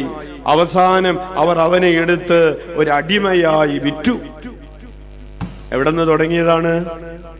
അപ്പൻ അവനെ കൂടുതൽ സ്നേഹിക്കുന്നു എന്ന് കണ്ടപ്പോൾ ഇവരുടെ ഉള്ളിൽ തുടങ്ങിയ ഒരു പരിഭവത്തിൽ നിന്ന് തുടങ്ങിയതാണ് സഹോദരനോടുള്ള വെറുപ്പ്. പ്രിയപ്പെട്ടവരെ, കുടുംബങ്ങളിൽ സഹോദരന്മാർ തമ്മിൽ ഭിന്നതയിൽ കഴിയുന്നതിന്റെ കാരണങ്ങൾ അന്വേഷിച്ചൊന്ന് നോക്കിക്കോ. നിങ്ങളുടെ തന്നെ കാരണങ്ങൾ അന്വേഷിച്ച് നോക്കിയാ മതി. Hallelujah, hallelujah. ഇനി അടുത്ത ഒരു പരിഭവം. അപ്പോൾ പരിഭവം ഒരു പ്രധാനപ്പെട്ട പരിഭവമാണ്. മറ്റേയാളെ കൂടുതൽ സ്നേഹിക്കുന്നു എന്ന് ഹൃദയത്തിൽ എനിക്കൊരു പരിഭവമുണ്ടായി. അതുകൊണ്ട് എൻ്റെ ഹൃദയത്തിലെ അസ്വസ്ഥതകളായി. സാറായുടെ പരിഭവം നമ്മൾ വായിക്കുന്നു. ഉൽപ്പത്തി പുസ്തകം 16-ാം അധ്യായം 3 മുതലുള്ള തിരുവചനങ്ങൾ. സാറ, അബ്രഹത്തിന്റെ ഭാര്യയായ സാറ പരിഭവത്തിന്റെ കാരണം വായിക്കാം. കാനാൻ ദേശത്ത് 10 വർഷം താമസിച്ചപ്പോൾ അവന്റെ ഭാര്യ സാറായി ദാസിയായ ഈജിപ്തുകാരി ഹാഗാറിനെ തന്റെ ഭർത്താവിന് ഭാര്യയായി നൽകി. സാറ 10 വർഷം നോക്കിയിരുന്നു, കുട്ടിയുണ്ടാവും എന്ന് വിചാരിച്ച്. അബ്രഹത്തിന് ഇപ്പോൾ 75-ൽ നിന്ന് 85-ആയി, സാറയ്ക്ക് അതുപോലെ 75-ആയി. 10 വയസ്സ് വ്യത്യാസം ഉണ്ടായിരുന്നു. ഹല്ലേലൂയ. അപ്പോൾ 10 വർഷം കാത്തിരുന്നു മടുത്തു. ഇനി നമുക്ക് നമ്മുടെ വഴി നോക്കാം എന്ന് പറഞ്ഞ്, ഇല്ലേ, ശരിക്കും നോർമൽ ആയിട്ടുണ്ടാകുമെന്ന് വിചാരിച്ചിട്ടാവുന്നില്ല, ഇനി IVF നോക്കാം എന്ന് പറഞ്ഞ് ഹാഗാറിന് വെച്ചു കൊടുത്തു. ഹല്ലേലൂയ. അപ്പൊ ഹാഗാറിനെ തന്റെ ഭർത്താവിന് ഭാര്യയായി നൽകി. ഇനി പരിഭവം തുടങ്ങാം. അബ്രഹാം അവളെ പ്രാപിക്കുകയും അവൾ ഗർഭം ധരിക്കുകയും ചെയ്തു. താൻ ഗർഭിണിയാണെന്നറിഞ്ഞപ്പോൾ യജമാനത്തിയെ അവൾ നിന്നയോടെ വീക്ഷിച്ചു. പരിഭവത്തിന്റെ കാരണം എന്താണ്? യജമാനത്തിയെ, സാറയെ ഹാഗാർ നിന്നയോടെ വീക്ഷിച്ചു. അതായത് ഒരു പുച്ഛത്തോടു കൂടെയുള്ള ഒരു നോട്ടം, അതിനെയാണ് ഈ നിന്നയോടെ. എന്താണ്, എങ്ങനെ നോക്കിയിട്ടുണ്ടാവും? നിങ്ങൾ പുച്ഛത്തോടു കൂടെ നിങ്ങൾ ആരെങ്കിലും നോക്കാറുണ്ടോ? മനുഷ്യരെ നോക്കാറില്ലെങ്കിലും ചില പട്ടികൾ കിടക്കണാണെന്ന് ഇങ്ങനെ നോക്കാറില്ലേ? ഇങ്ങനെ അലഞ്ഞിരിഞ്ഞ് നടക്കുന്ന, ഇല്ലേ? ചില സമയത്ത് ചില മനുഷ്യരെയും അങ്ങനെ നോക്കൂ. ഹല്ലേലൂയ. അങ്ങനെ ഹാഗാർ ആരെ നോക്കി? സാറയെ നോക്കി. ഒന്നും പറഞ്ഞൊന്നുമില്ല, ഒന്നും ചെയ്തൊന്നുമില്ല. ഞാനിപ്പോ എല്ലാം പറഞ്ഞോ? ഒന്നും പറഞ്ഞൊന്നുമില്ല. എന്തെങ്കിലും ചെയ്തോ? ഇല്ല. പക്ഷെ എന്ത് ചെയ്തു? നോക്കി. ചിലരുടെ നോട്ടം കണ്ടാൽ നമുക്ക് എന്ത് പറ്റും? ദഹിച്ചു പോകും. അതുപോലെ ഹല്ലേലൂയ, നിന്നയോടെ വീക്ഷിച്ചു. തുടർന്ന് വായിച്ചേ. സാറായ അബ്രഹാമിനോട് പറഞ്ഞു, എന്റെ ദുരിതത്തിന് നിങ്ങളാണ് കാരണക്കാരൻ. പരിഭവം തുടങ്ങി. എപ്പോഴാണ് പരിഭവം തുടങ്ങിയത്? ഹാഗാർ സാറായെ നിന്നയോടെ വീക്ഷിച്ചപ്പോ. ഹാഗാർ ചെയ്തത് ശരിയാണോ? ആണോ? നമ്മൾ മറ്റുള്ളവരെ നിന്നയോടെ നോക്കാവോ? നോക്കാൻ പാടില്ല. പക്ഷേ നോക്കിയപ്പോൾ ആർക്ക് പരിഭവം ഉണ്ടായി? സാറായിക്ക് പരിഭവം ഉണ്ടായി. നമുക്കാണെങ്കിൽ പരിഭവം ഉണ്ടാകുമോ? ഉണ്ടാകും. നല്ല ആത്മാർത്ഥതയുള്ള ആളുകൾ. ഹല്ലേലൂയ. ഹാഗാറല്ല, ആര് നമ്മളെ നിന്നയോടെ നോക്കിയാലും നമുക്ക് പരിഭവം ഉണ്ടാകും. എന്നിട്ട് സാറ എന്ത് ചെയ്തു? ഇനിയാണ് ഈ പരിഭവം ഉണ്ടായി എന്നുള്ളത് കൊണ്ട് തെറ്റില്ല. അത് കഴിഞ്ഞിട്ട് ചെയ്തത് എന്താണെന്ന് നോക്കിയേ. അബ്രഹത്തോട് ചെന്നിട്ട് പറഞ്ഞു, എന്റെ ദുരിതത്തിന് നിങ്ങളാണ് കാരണക്കാരൻ. ശരിക്കും ഹാഗാറിനെ അബ്രഹത്തിന് കൊടുത്തത് ആരാണ്? സാറായ അല്ലേ? പക്ഷെ അബ്രഹത്തോട് സ്വന്തം തെറ്റ് ചെയ്തിട്ട് അബ്രഹത്തോട് ചെന്ന് പറയുകയാണ്, നിങ്ങളാണ്. ചില ഭർത്താക്കന്മാർ, ചില ഭാര്യമാർ അങ്ങനെയാണ്. അവര് ചെയ്ത തെറ്റിന് ഭർത്താവിന് നേരെ വിരൽ ചൂണ്ടും. അങ്ങനെ ചൂണ്ടോ? ഇല്ല എന്ന് ഇവര് പറയുന്നു. ചേട്ടന്മാര് പറയട്ടെ. അല്ലെങ്കിൽ തിരിച്ചു വേറൊരു കാര്യം ചെയ്യും. ഭർത്താക്കന്മാര് തെറ്റ് ചെയ്തു, പക്ഷെ അവര് വന്നിട്ട് ഭാര്യമാരോട് പറയാണ്, ഈ തെറ്റിന്റെ കാരണം, നമ്മുടെ കുടുംബം ഇങ്ങനെയാകാൻ കാരണം നിങ്ങളാണെന്ന് ഭർത്താക്കന്മാര് ഭാര്യമാരോട് പറയാറുണ്ടോ? ഉണ്ടോ? ഉണ്ടെന്ന് പറഞ്ഞാൽ ആദ്യം പറഞ്ഞതും ഉണ്ടെന്ന് പറയേണ്ടവര്. അതുകൊണ്ട് നിങ്ങൾ പറയുന്നില്ല. ഹല്ലേലൂയ. നിങ്ങൾ ആത്മാർത്ഥതയുള്ളവരാണെന്ന് മാത്രമല്ല, ബുദ്ധിയുള്ളവരുമാണ്. ഹല്ലേലൂയ.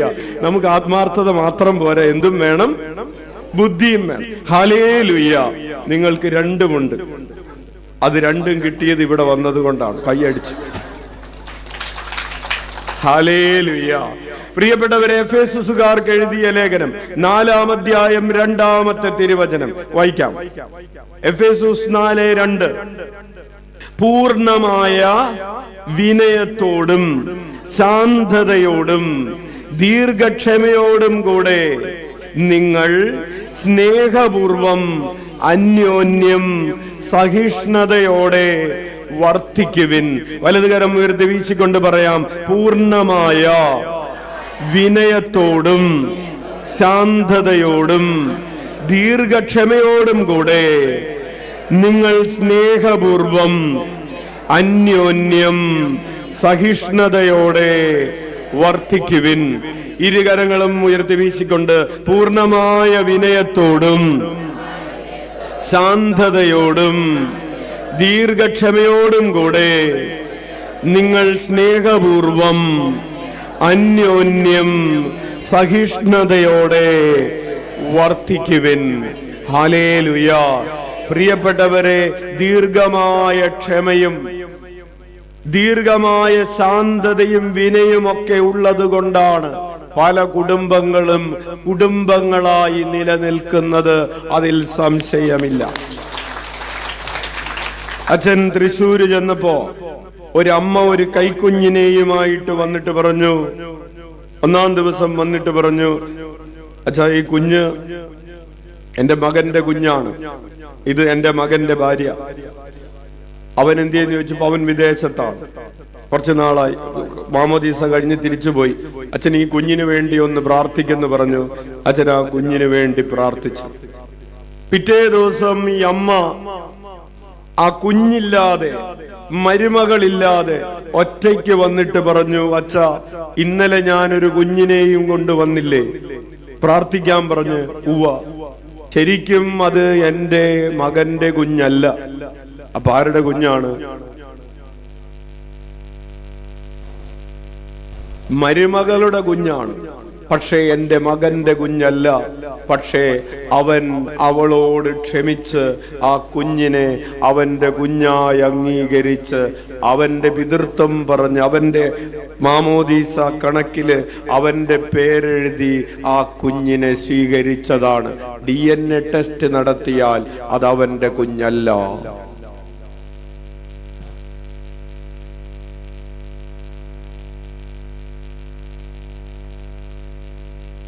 അവനതറിയാവോ?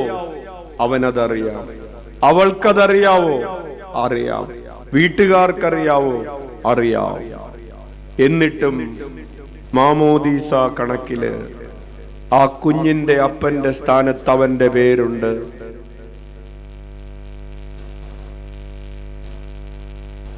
ഹല്ലേലൂയ. പ്രിയപ്പെട്ടവരെ, ദീർഘമായ ക്ഷമ, പൂർണ്ണമായ വിനയം, ശാന്തത, ദീർഘമായ ക്ഷമയോടുകൂടെ നിങ്ങൾ അന്യോന്യം സഹിഷ്ണുതയോടെ വർത്തിക്കണമെന്ന് പറയുമ്പോ ഈ അറ്റം വരെ ഉണ്ടെന്ന് ആരറിഞ്ഞല്ലേ? വചനം പോകുന്നൊരു പോക്ക് കണ്ടോ? വചനത്തിന് ഏതറ്റം വരെ പോകാമെന്ന് കാണുന്നുണ്ടോ? പരിഭവം ഉപേക്ഷിക്കുക. നീ പരിഭവം ഉപേക്ഷിച്ചാൽ ഈശോയെ പോലെയാകുന്നത് കാണുന്നില്ലേ?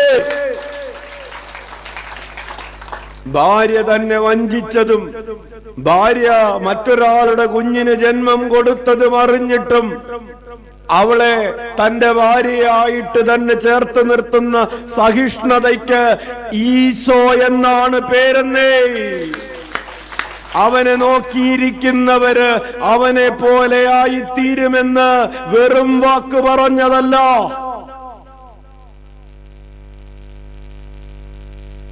അച്ഛൻ അറിഞ്ഞുകൂടാ ഈ മകൻ എത്രമാത്രം ഈശോയെ നോക്കിയിരുന്നിട്ടുണ്ടെന്ന്. ഈശോയെ ഇത്രമാത്രം നോക്കിയിരിക്കുന്ന നമ്മള് ഇതുപോലെ ആകുമോ എന്ന് ഒരു ചോദ്യമായിട്ട് അവശേഷിക്കട്ടെ.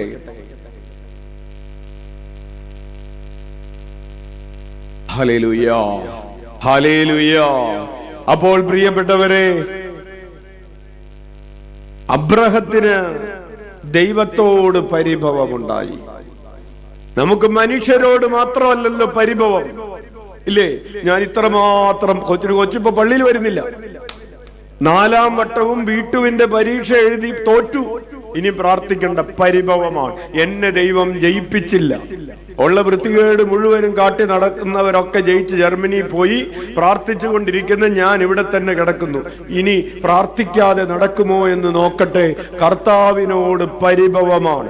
അബ്രഹത്തിന്റെ ഒരു പരിഭവം നമ്മൾ ഉൽപ്പത്തി പുസ്തകം 15-ാം അധ്യായം 1 മുതൽ 3 വരെയുള്ള തിരുവചനങ്ങൾ വായിക്കാം. അബ്രഹാമിന് ദർശനത്തിൽ കർത്താവിന്റെ അരുളപ്പാടുണ്ടായി. അബ്രഹാം, ഭയപ്പെടേണ്ട, ഞാൻ നിനക്ക് പരിചയമാണ്, നിന്റെ പ്രതിഫലം വളരെ വലുതായിരിക്കും. അബ്രഹാം ചോദിച്ചു, കർത്താവായ ദൈവമേ, സന്താനങ്ങളില്ലാത്ത എനിക്ക് എന്ത് പ്രതിഫലമാണ് ലഭിക്കുക? ദമാസ്കസുകാരൻ ഏലിയാസറാണ് എന്റെ വീടിന്റെ അവകാശി. അബ്രഹാം തുടർന്നു, എനിക്കൊരു സന്താനത്തെ അവിടുന്ന് തന്നിട്ടില്ല. എന്റെ വീട്ടിൽ പിറന്ന ദാസരിൽ ഒരുവനായിരിക്കും എന്റെ അവകാശി. എനിക്ക് കൊച്ചിനെ തന്നില്ല. എനിക്ക് ഒരു വീട് ഇല്ല. എനിക്ക് ഇപ്പോൾ വീട്ടിൽ ഒരു സഹോദരി ഇന്നലെ അച്ഛനോട് പറഞ്ഞു, അച്ഛാ, ഇപ്പൊ താമസിക്കുന്ന വാടക വീട്ടിൽ നിന്ന് വരുന്ന മാർച്ച് മാസം ഇറങ്ങണമെന്ന് അതിന്റെ മുതലാളി പറഞ്ഞിട്ടുണ്ട്. 23 വയസ്സുള്ള പെൺകുട്ടിയുണ്ട്, 12ാം ക്ലാസ്സിൽ പഠിക്കുന്ന പെൺകുട്ടിയുണ്ട്. ഈ 2 പെൺകുട്ടികളെയും കൊണ്ട് ഇനി അടുത്ത വാടക വീട് നോക്കി എല്ലാം കെട്ടിപ്പെറുക്കി പോകണം. കല്യാണം കഴിഞ്ഞിട്ട് 23 വയസ്സുള്ള മകളെന്ന് പറയും കല്യാണം കഴിഞ്ഞിട്ട് മിനിമം ഒരു 24 വർഷം കഴിഞ്ഞിട്ടുണ്ട്. 24 വർഷമായിട്ട് ഒരു വീടില്ലാതെ ഒരു ഭാര്യയും ഭർത്താവും 2 പെൺകുട്ടികളും. കർത്താവേ, നീ ഞങ്ങൾക്കൊരു വീട് തന്നില്ല. എത്ര നാളായി ഒരു വീട് തരണോന്ന് പറഞ്ഞ് പ്രാർത്ഥിച്ചുകൊണ്ടിരിക്കുന്നു? എത്ര നാളായി? പ്രിയപ്പെട്ടവരെ, നമുക്ക് പരിഭവങ്ങളുണ്ട്. എത്ര നാളായി ആവിലയിൽ വന്ന് ഒരു പ്രത്യേക നിയോഗത്തിന് വേണ്ടി പ്രാർത്ഥിക്കുന്നു. എന്തോരം സാക്ഷ്യങ്ങളാണ്. പക്ഷെ എനിക്ക് മാത്രം സാക്ഷ്യം പറയാൻ ഒരു ചാൻസ് കിട്ടുന്നില്ല. എന്റെ രോഗം മാത്രം മാറുന്നില്ല, അല്ലെങ്കിൽ എന്റെ കടബാധ്യത മാറുന്നില്ല, എന്റെ വസ്തു ഇടപാട് നടക്കുന്നില്ല എന്ന് പരിഭവം പറയാൻ നമുക്ക് അവകാശമില്ലേ? ഇവിടെ ആരുമില്ലേ? അവകാശമില്ലേ? ആ പരിഭവം എന്ത് ചെയ്യുക? ഉപേക്ഷിച്ചിട്ട് എന്ത് ചെയ്യണം? ഇതൊക്കെ ഉപേക്ഷിക്കുന്നത് ആരെ കണ്ടിട്ടാണ് പ്രിയപ്പെട്ടവരെ? ക്രൂശിതനായവനെ കണ്ടിട്ടാണ്. നമ്മൾ കണ്ടുകൊണ്ടിരിക്കുകയാണ് ആരെ? ഈശോയെ കണ്ടുകൊണ്ടിരിക്കുകയാണ്. ഈശോയുടെ ആഗ്രഹമാണ് നമ്മൾ കുരിശിൽ കിടക്കുമ്പോഴും പരിഭവങ്ങളില്ലാതെ ഈശോയെ പോലെ കുരിശിൽ കിടക്കണമെന്ന്. നമ്മൾ പറയാറുണ്ട്, ഈശോ കുരിശു വഹിച്ചു, നമ്മളും കുരിശു വഹിക്കുന്നു. അല്ലെങ്കിൽ ഈശോ, ചില ആളുകൾ കുറച്ചുകൂടെ കൂടുതൽ പറയും, ഈശോ ആകെ ഒരു ദിവസമല്ലേ കുരിശു വഹിച്ചുള്ളൂ, അല്ലേ? ദുഃഖ വെള്ളിയാഴ്ച അന്ന് തന്നെ മരിച്ചു. നമ്മൾ എത്ര കൊല്ലമായി? ഹല്ലേലൂയ. ഈശോ ആകെ 3 മണിക്കൂറല്ലേ കുരിശിൽ കിടന്നുള്ളൂ. നമ്മൾ 30 കൊല്ലമായിട്ട് എവിടെ കിടക്കാണ്? അച്ഛാ, എന്റെ കല്യാണം കഴിഞ്ഞിട്ട് 39 കൊല്ലമായി. ഞാൻ 39 കൊല്ലമായിട്ട് എവിടെ കിടക്കാണ്? Hallelujah, hallelujah. പക്ഷെ ഒരു വ്യത്യാസമുണ്ട്. എന്താന്നറിയാമോ? ഈശോ കുരിശിൽ കിടന്നത് പരിഭവങ്ങൾ, പരാതികളില്ലാതെയാണ്, കണക്കെടുക്കാതെയാണ്, കണക്ക് പറയാതെയാണ്. നമ്മൾ ക്ഷമിച്ചു എന്ന് പറയുമ്പോഴും 2 വാക്ക് പറഞ്ഞിട്ട്, ചേട്ടൻ ഈ പറഞ്ഞതൊക്കെ ക്ഷമിച്ചു, പിന്നെ ഒരു കാര്യം.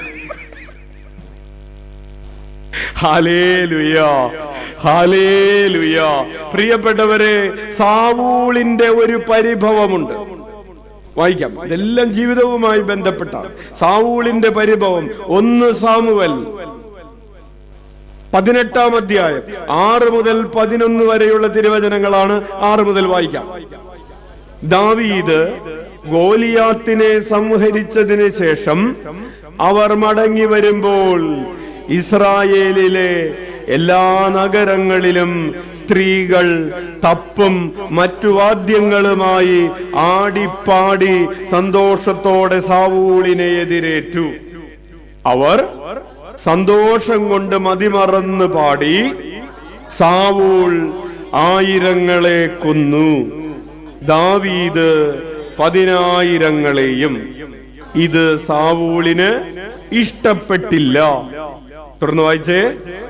കോപാകുലനായി അവൻ പറഞ്ഞു, അവർ ദാവീദിന് 10,000 കൊടുത്തു, എനിക്കോ 1000.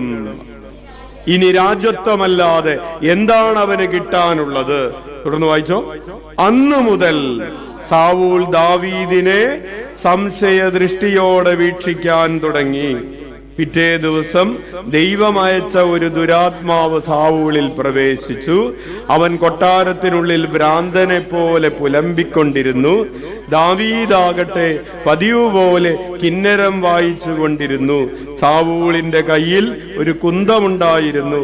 ദാവീദിനെ ചുമരോട് ചേർത്ത് തറയ്ക്കാൻ ഉദ്ദേശിച്ചുകൊണ്ട് സാവൂൾ കുന്തമെറിഞ്ഞു. ദാവീദ് 2 പ്രാവശ്യം ഒഴിഞ്ഞു മാറി. പ്രിയപ്പെട്ടവരെ, എപ്പോഴാണ് സാവൂളിന് ദാവീദിനോട് പരിഭവം തോന്നിയത്? ആ ആളുകള്, അത് സ്ത്രീകളായിക്കോട്ടെ പുരുഷന്മാരായിക്കോട്ടെ എന്തെങ്കിലും ആയിക്കോട്ടെ, അനുമോദന യോഗം വിളിച്ചു കൂട്ടി. ആർക്ക്? സാവൂളിനും ദാവീദിനും ഗോലിയാത്തിനെ കൊന്നതിന് അനുമോദന യോഗം വിളിച്ചു കൂട്ടിയിരിക്കുക. അപ്പൊ സ്വാഗത പ്രസംഗം പറഞ്ഞ ആള് പറഞ്ഞു, സാവൂൾ 1000 കൊന്നു, ദാവീദ് 10,000 കൊന്നു. അവര് പാട്ടുപാടി അല്ലേ? പാട്ടുണ്ടാക്കാൻ എളുപ്പമാണ് അല്ലേ? പല പാട്ടുകളും ഉണ്ടാക്കാം. പാട്ടുപാടി പ്രൈസ് ദി ലോർഡ്, ഹല്ലേലൂയ. അപ്പോൾ പാട്ടുപാടിയപ്പോൾ സാവൂളിന് തോന്നി താൻ ഇത്തിരി കുറഞ്ഞുപോയി അല്ലേ? ഭാര്യ ജയിച്ചിട്ട് പഞ്ചായത്ത് മെമ്പറായിട്ട് വീട്ടിൽ വന്നപ്പോ ഭർത്താവിന് തോന്നുകയാണ് താൻ ഇത്തിരി കുറഞ്ഞു പോയോന്നൊരു സംശയം. ഭാര്യയ്ക്ക് ഒരു സർക്കാർ ജോലി കിട്ടി, അവൾ ആദ്യത്തെ ശമ്പളം കൊണ്ടുവന്നു. ഭർത്താവിന് ഇപ്പോഴും പ്രൈവറ്റിലാണ് ജോലി. ഭർത്താവിന് ഒരു ചിന്ത, ഞാൻ ഇത്തിരി കുറഞ്ഞു പോയോ? സർക്കാർ ജോലി കിട്ടി, അവൾക്ക് കൂടുതൽ ശമ്പളം കിട്ടിയപ്പോൾ അവൾക്കൊരിത്തിരി അഹങ്കാരം കൂടിയിട്ടില്ലേ എന്നൊരു സംശയം അല്ലേ? അവൾക്കൊരിത്തിരി അഹങ്കാരം കൂടിയോ എന്ന് ഇന്നൊന്നും പറഞ്ഞില്ല. പിന്നത്തെ മാസവും അവള് ശമ്പളം കൊണ്ടുവന്നപ്പോൾ ഞാൻ പറഞ്ഞ 2-3 കാര്യങ്ങൾ ഇപ്പൊ അവള് ചെയ്യുന്നില്ല. നിനക്കിപ്പൊ ജോലിയൊക്കെ ആയി, ഇനി ഞാൻ പറയുന്നത് കേട്ടില്ലേലും കുഴപ്പമില്ലെന്നൊക്കെയായി. ഇപ്പൊ എന്നെ അത്ര നിനക്ക് മീച്ചമില്ല. പ്രിയപ്പെട്ടവരെ, കണ്ടോ? കാണുന്നുണ്ടോ? അങ്ങനെ പരിഭവങ്ങൾ തുടങ്ങുകയാണ്. സാവൂളിന് ദാവീദിനോട് പരിഭവം തോന്നി. ഈ കാര്യത്തിൽ നിന്നാണ്. വേറെ എന്തെങ്കിലും തെറ്റ് ദാവീദ് സാവൂളിനോട് ചെയ്തതായി ബൈബിള് പറയുന്നില്ല. Hallelujah, hallelujah. പക്ഷെ എന്നിട്ടും സാവൂള് പിന്നെ ആരെ കൊല്ലാൻ നടക്കുകയാണ്? ദാവീദിനെ കൊല്ലാൻ നടക്കുകയാണ്. പരിഭവം എടുത്തു കളയാതിരുന്നത് കൊണ്ട് അത് പിന്നെ ക്യാൻസറായി മാറി. Hallelujah, hallelujah. ഈ സംശയ രോഗങ്ങള്, ഇന്നലെ ഒരു സഹോദരൻ, ക്രൈസ്തവനായിട്ടുള്ള സഹോദരൻ, ഈ സഹോദരൻ വന്നിട്ട് പറഞ്ഞു, അച്ഛാ, എന്റെ ഭാര്യയ്ക്ക് ഭയങ്കര സംശയ രോഗമാണ്. ഞാൻ ഇടത്തോട്ടോ വലത്തോട്ടോ തിരിയാൻ പാടില്ല, ഒരു ഫോൺ വിളിക്കാൻ പാടില്ല, സംശയ രോഗമാണ്. ഭാര്യയ്ക്ക് സംശയരോഗം, ഭർത്താവിന് സംശയരോഗം, സാവൂളിന് ദാവീദിനോട് സംശയരോഗം. ഇവൻ എന്നെക്കാൾ വലുതാകുമോ? ഇവൻ എന്നെ ചതിക്കുമോ? ഈ സംശയരോഗം എന്ന് പറഞ്ഞാൽ എന്താണെന്നറിയാവോ? ഇവൻ എന്നെ പറ്റിക്കുമോ? ഇവൾ എന്നെ വഞ്ചിച്ചു പോകുമോ? ഭർത്താവിനോട് ഭാര്യ പറയുകയാണ്, എടോ, തന്റെ അപ്പൻ തന്റെ അപ്പൻ തന്റെ അമ്മയെ ഉപേക്ഷിച്ചു പോയില്ലേ? താനും എന്നെ ഉപേക്ഷിച്ചു പോകും. അത് പറഞ്ഞ് പീഡിപ്പിച്ചുകൊണ്ടിരിക്കുകയാണ്. ഇന്നലെ ഒരു സഹോദരൻ പറഞ്ഞാണ്. ഹല്ലേലൂയ. പ്രിയപ്പെട്ടവരെ, സാവൂൾ പരിഭവം ഉപേക്ഷിക്കാതിരുന്നത് കൊണ്ട് അവസാനം സാവൂളിന് എന്തു പറ്റി? ആരാണ് സഹിച്ചത്? സാവൂള് തന്നെ മരിച്ചു. ഇനി നമ്മൾ അപ്പോൾ പരിഭവങ്ങൾ കൊണ്ട് നടന്നവരുടെ കഥകൾ അച്ഛൻ അവസാനിപ്പിക്കാം. അവിടെ നിൽക്കട്ടെ. ഇനി നമുക്ക് ഉദാഹരണമാക്കാനുള്ളത് എന്തിനാണ് ഈ നെഗറ്റീവായിട്ടുള്ളത് പറഞ്ഞത്? നെഗറ്റീവ് ഒരു ബാക്ക്ഡ്രോപ്പിൽ, കറുത്ത ഒരു ബാക്ക്ഡ്രോപ്പിൽ വെളുത്തൊരു സാധനം വെച്ചാൽ ശരിക്ക് കാണാൻ പറ്റും ഇല്ലേ? അതുകൊണ്ടാണ് ചില ആളുകൾ കറുത്ത ഡ്രസ് ഉടുക്കുന്നത്. എന്തിനു വേണ്ടിയാണ്? അതാണ്, അങ്ങനെ ഒരു തിയറി ഉണ്ട്. അച്ഛന് ഇതൊക്കെ അറിയാം. ഹല്ലേലൂയ. അച്ഛൻ കറുത്ത വിട്ടതാണ്. അച്ഛന്റെ വെളുപ്പ് എല്ലാവരും കാണട്ടെ. ഇത് ഞങ്ങളുടെ സഭ വന്നിരിക്കുന്ന വസ്ത്രമാണ്. അമ്മത്രേച്ച കണ്ടുപിടിച്ചു. ഹല്ലേലൂയ. അപ്പോൾ പ്രിയപ്പെട്ടവരെ, അടുത്തത് നമ്മൾ പോസിറ്റീവായിട്ടുള്ള കാര്യം പറയാൻ പോവുകയാണ്. പരിഭവമില്ലാത്ത മോശ. ഒരു ഉദാഹരണം പറയാം. മോശയ്ക്കെതിരെ അഹറോനും മോശയുടെ സഹോദരിയായ മിറിയാമും കൂടെ ഒരു കുത്തിത്തിരിപ്പുണ്ടാക്കി. നമുക്കറിയാം, കേട്ടിട്ടുള്ളത് കൊണ്ട് അച്ഛൻ വചനം ഇപ്പൊ എടുത്ത് പറയുന്നില്ല. ആ ഭാഗത്ത് ഈ അഹറോനും മിറിയാമും കൂടെ കുശുമ്പ് പറഞ്ഞുകൊണ്ടിരിക്കുകയാണ്. രണ്ടുപേരും കൂടി, ആങ്ങളെയും പെങ്ങളും കൂടി മൂത്ത ചേട്ടനെതിരെ കുശുമ്പ് വീട്ടിലിരുന്ന് പറഞ്ഞുകൊണ്ടിരിക്കുകയാണ്. എന്താണ്? പിന്നെ മൂത്താങ്ങളൊക്കെ മാത്രമല്ലേ ദൈവം പ്രത്യക്ഷപ്പെട്ടുള്ളൂ? നമ്മളോടൊക്കെ പറഞ്ഞിട്ടുണ്ടല്ലോ, മൂത്താങ്ങളെ മാത്രം നമ്മൾ ഇങ്ങനെ എപ്പോഴും കേട്ടുകൊണ്ടിരിക്കേണ്ട കാര്യമൊന്നും ഇല്ല എന്ന് പെങ്ങള്. അത് ശരിയാണ് ചേട്ടൻ, അങ്ങനെ വലിയ ആളാക്കി വിടേണ്ട കാര്യമൊന്നുമില്ല. മോശമാണെങ്കിലും നമ്മുടെ ചേട്ടനല്ലേ, അങ്ങനെ വലിയ ആളാക്കി വിടേണ്ട കാര്യമില്ല എന്ന് പറഞ്ഞുകൊണ്ട് രണ്ടുപേരും കൂടി വീട്ടിലിരുന്ന് കുശുമ്പ് പറഞ്ഞുകൊണ്ടിരിക്കുന്നത് ആര് കേട്ടു? മോശ ഒന്നും കേട്ടില്ല, ദൈവം കേട്ടു. ദൈവം കേട്ടിട്ട് അവരെ ശിക്ഷിക്കുകയാ. ശിക്ഷിച്ചു കഴിഞ്ഞ് വന്നിട്ട് അവൾ കുഷ്ഠരോഗിയായി മാറുകയാണ്. പ്രിയപ്പെട്ടവരെ, ഒരു പരിഭവവും ഇല്ലാതെ മോശ കമന്ന് കിടന്ന് ഈ സഹോദരനും ഈ പെങ്ങൾക്കും വേണ്ടി പ്രാർത്ഥിക്കുന്നൊരു സീനുണ്ട്. നമ്മളാണെങ്കിൽ എന്ത് പറഞ്ഞാലേ? എനിക്കെതിരെ ആരെങ്കിലും എന്തെങ്കിലും പറഞ്ഞാൽ ഇതല്ല ഇതിനപ്പുറവും സംഭവിക്കും, ഇതെല്ലാവർക്കും ഒരു പാഠമാണ്. ഹല്ലേലൂയ. അങ്ങനെ പറയുന്നതിന് പകരം പരിഭവമില്ലാത്ത മോശ കമന്ന് കടന്ന് അവർക്ക് വേണ്ടി പ്രാർത്ഥിക്കുകയാണ്. ആ പ്രാർത്ഥിക്കുന്ന മോശയിൽ നീ ക്രിസ്തുവിന്റെ മുഖം കാണുന്നുണ്ടോ? അങ്ങനെ പ്രാർത്ഥിക്കുന്നവന്റെ പേരാണ് ക്രിസ്തു. ഈശോയെ പോലെ ആകണമെങ്കിൽ നമ്മൾ അതുപോലെ ആകണം. ഈശോ പറഞ്ഞു, ആത്മപരിത്യാഗം ചെയ്യുക, പരിഭവം സൂക്ഷിക്കാനുള്ള അവകാശം ഉപേക്ഷിക്കുക. അടുത്ത ഉദാഹരണം,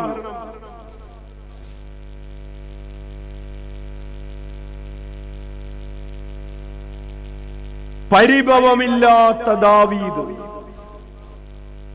സൗള് ചെയ്ത ക്രൂര കൃത്യങ്ങള്, കൊല്ലാൻ നോക്കി, അവനെ നാടുകടത്തി, അവന്റെ പിറകെ ഒരു പട്ടിയെ ഓടിക്കുന്നത് പോലെ ദാവീദിനെ ഓടിച്ചിടുകയാണ്. എന്നിട്ടും നമ്മൾ ദാവീദിനെ കുറിച്ച് നേരത്തെ പഠിച്ചിട്ടുണ്ട്. 5-6 പ്രഭാഷണങ്ങൾ ദാവീദിനെ കുറിച്ച് നമ്മൾ നടത്തിയിട്ടുണ്ട്. പ്രിയപ്പെട്ടവരെ, പരിഭവങ്ങളില്ലാതെ, എന്നിട്ട് ഒടുവിൽ സാവൂള് മരിക്കുമ്പോ ആ സാവൂളിനെ ഓർത്ത് വിലാപഗാനം ആലപിക്കുന്ന ദാവീദിനെ നമ്മൾ കാണുകയാണ്. സാവൂളിനെതിരെ കരമുയർത്താൻ, തക്കത്തിൽ കരമുയർത്താൻ കിട്ടിയ അവസരങ്ങളൊക്കെ ഉണ്ടായിരുന്നു. അവൻ പറഞ്ഞു, കർത്താവിന്റെ അഭിഷിക്തനെതിരെ ഞാൻ എന്റെ കരമുയർത്തില്ല, ഞാൻ എന്റെ സ്വരമുയർത്തില്ല. ഞാൻ അവനെ ദുഷിച്ച്, സാവൂളിനെ ദുഷിച്ച് ദാവീദ് ഒരു വാക്ക് പറയുന്നതായിട്ട് പോലും നമ്മൾ വായിക്കുന്നില്ല. അത് മാത്രമല്ല, സാവൂളിനെ ദുഷിച്ചു പറഞ്ഞ ഒരാളെ ദാവീദ് കൊന്നുകളയാണ്. സാവൂള് മരിച്ചത് വന്ന് പറയുന്ന ഒരാളെ ദാവീദ് കൊന്നുകളയാണ്.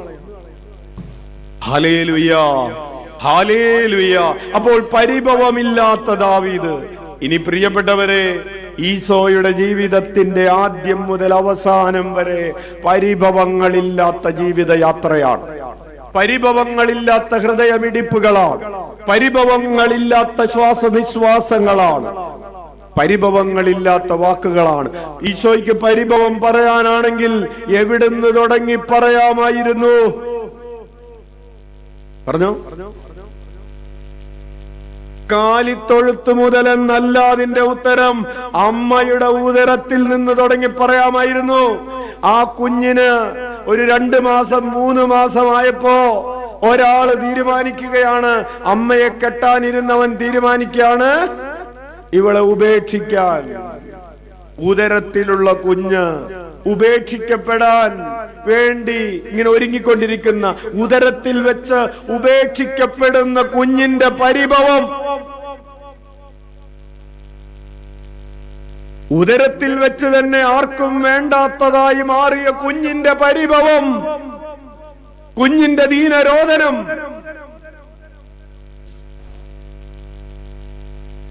ആ ദീനരോധനത്തിലൂടെ കടന്നുപോയൊരു കുഞ്ഞാണ് ഈ കുർബാനയിലുള്ളതെന്ന് നമുക്കറിയാം. കൈയടിച്ച് നന്ദി പറയും.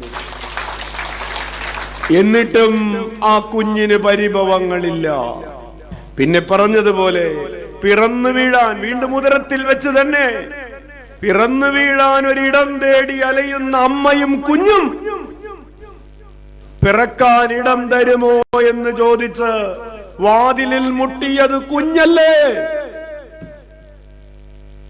പിറന്നു വീഴാൻ ഒരിത്തിരി ഇടം തരുമോ? മുൻപിൽ വാതിലുകൾ കൊട്ടിയടക്കപ്പെടുമ്പോഴും പരിഭവമില്ലാത്തൊരു കുഞ്ഞ്,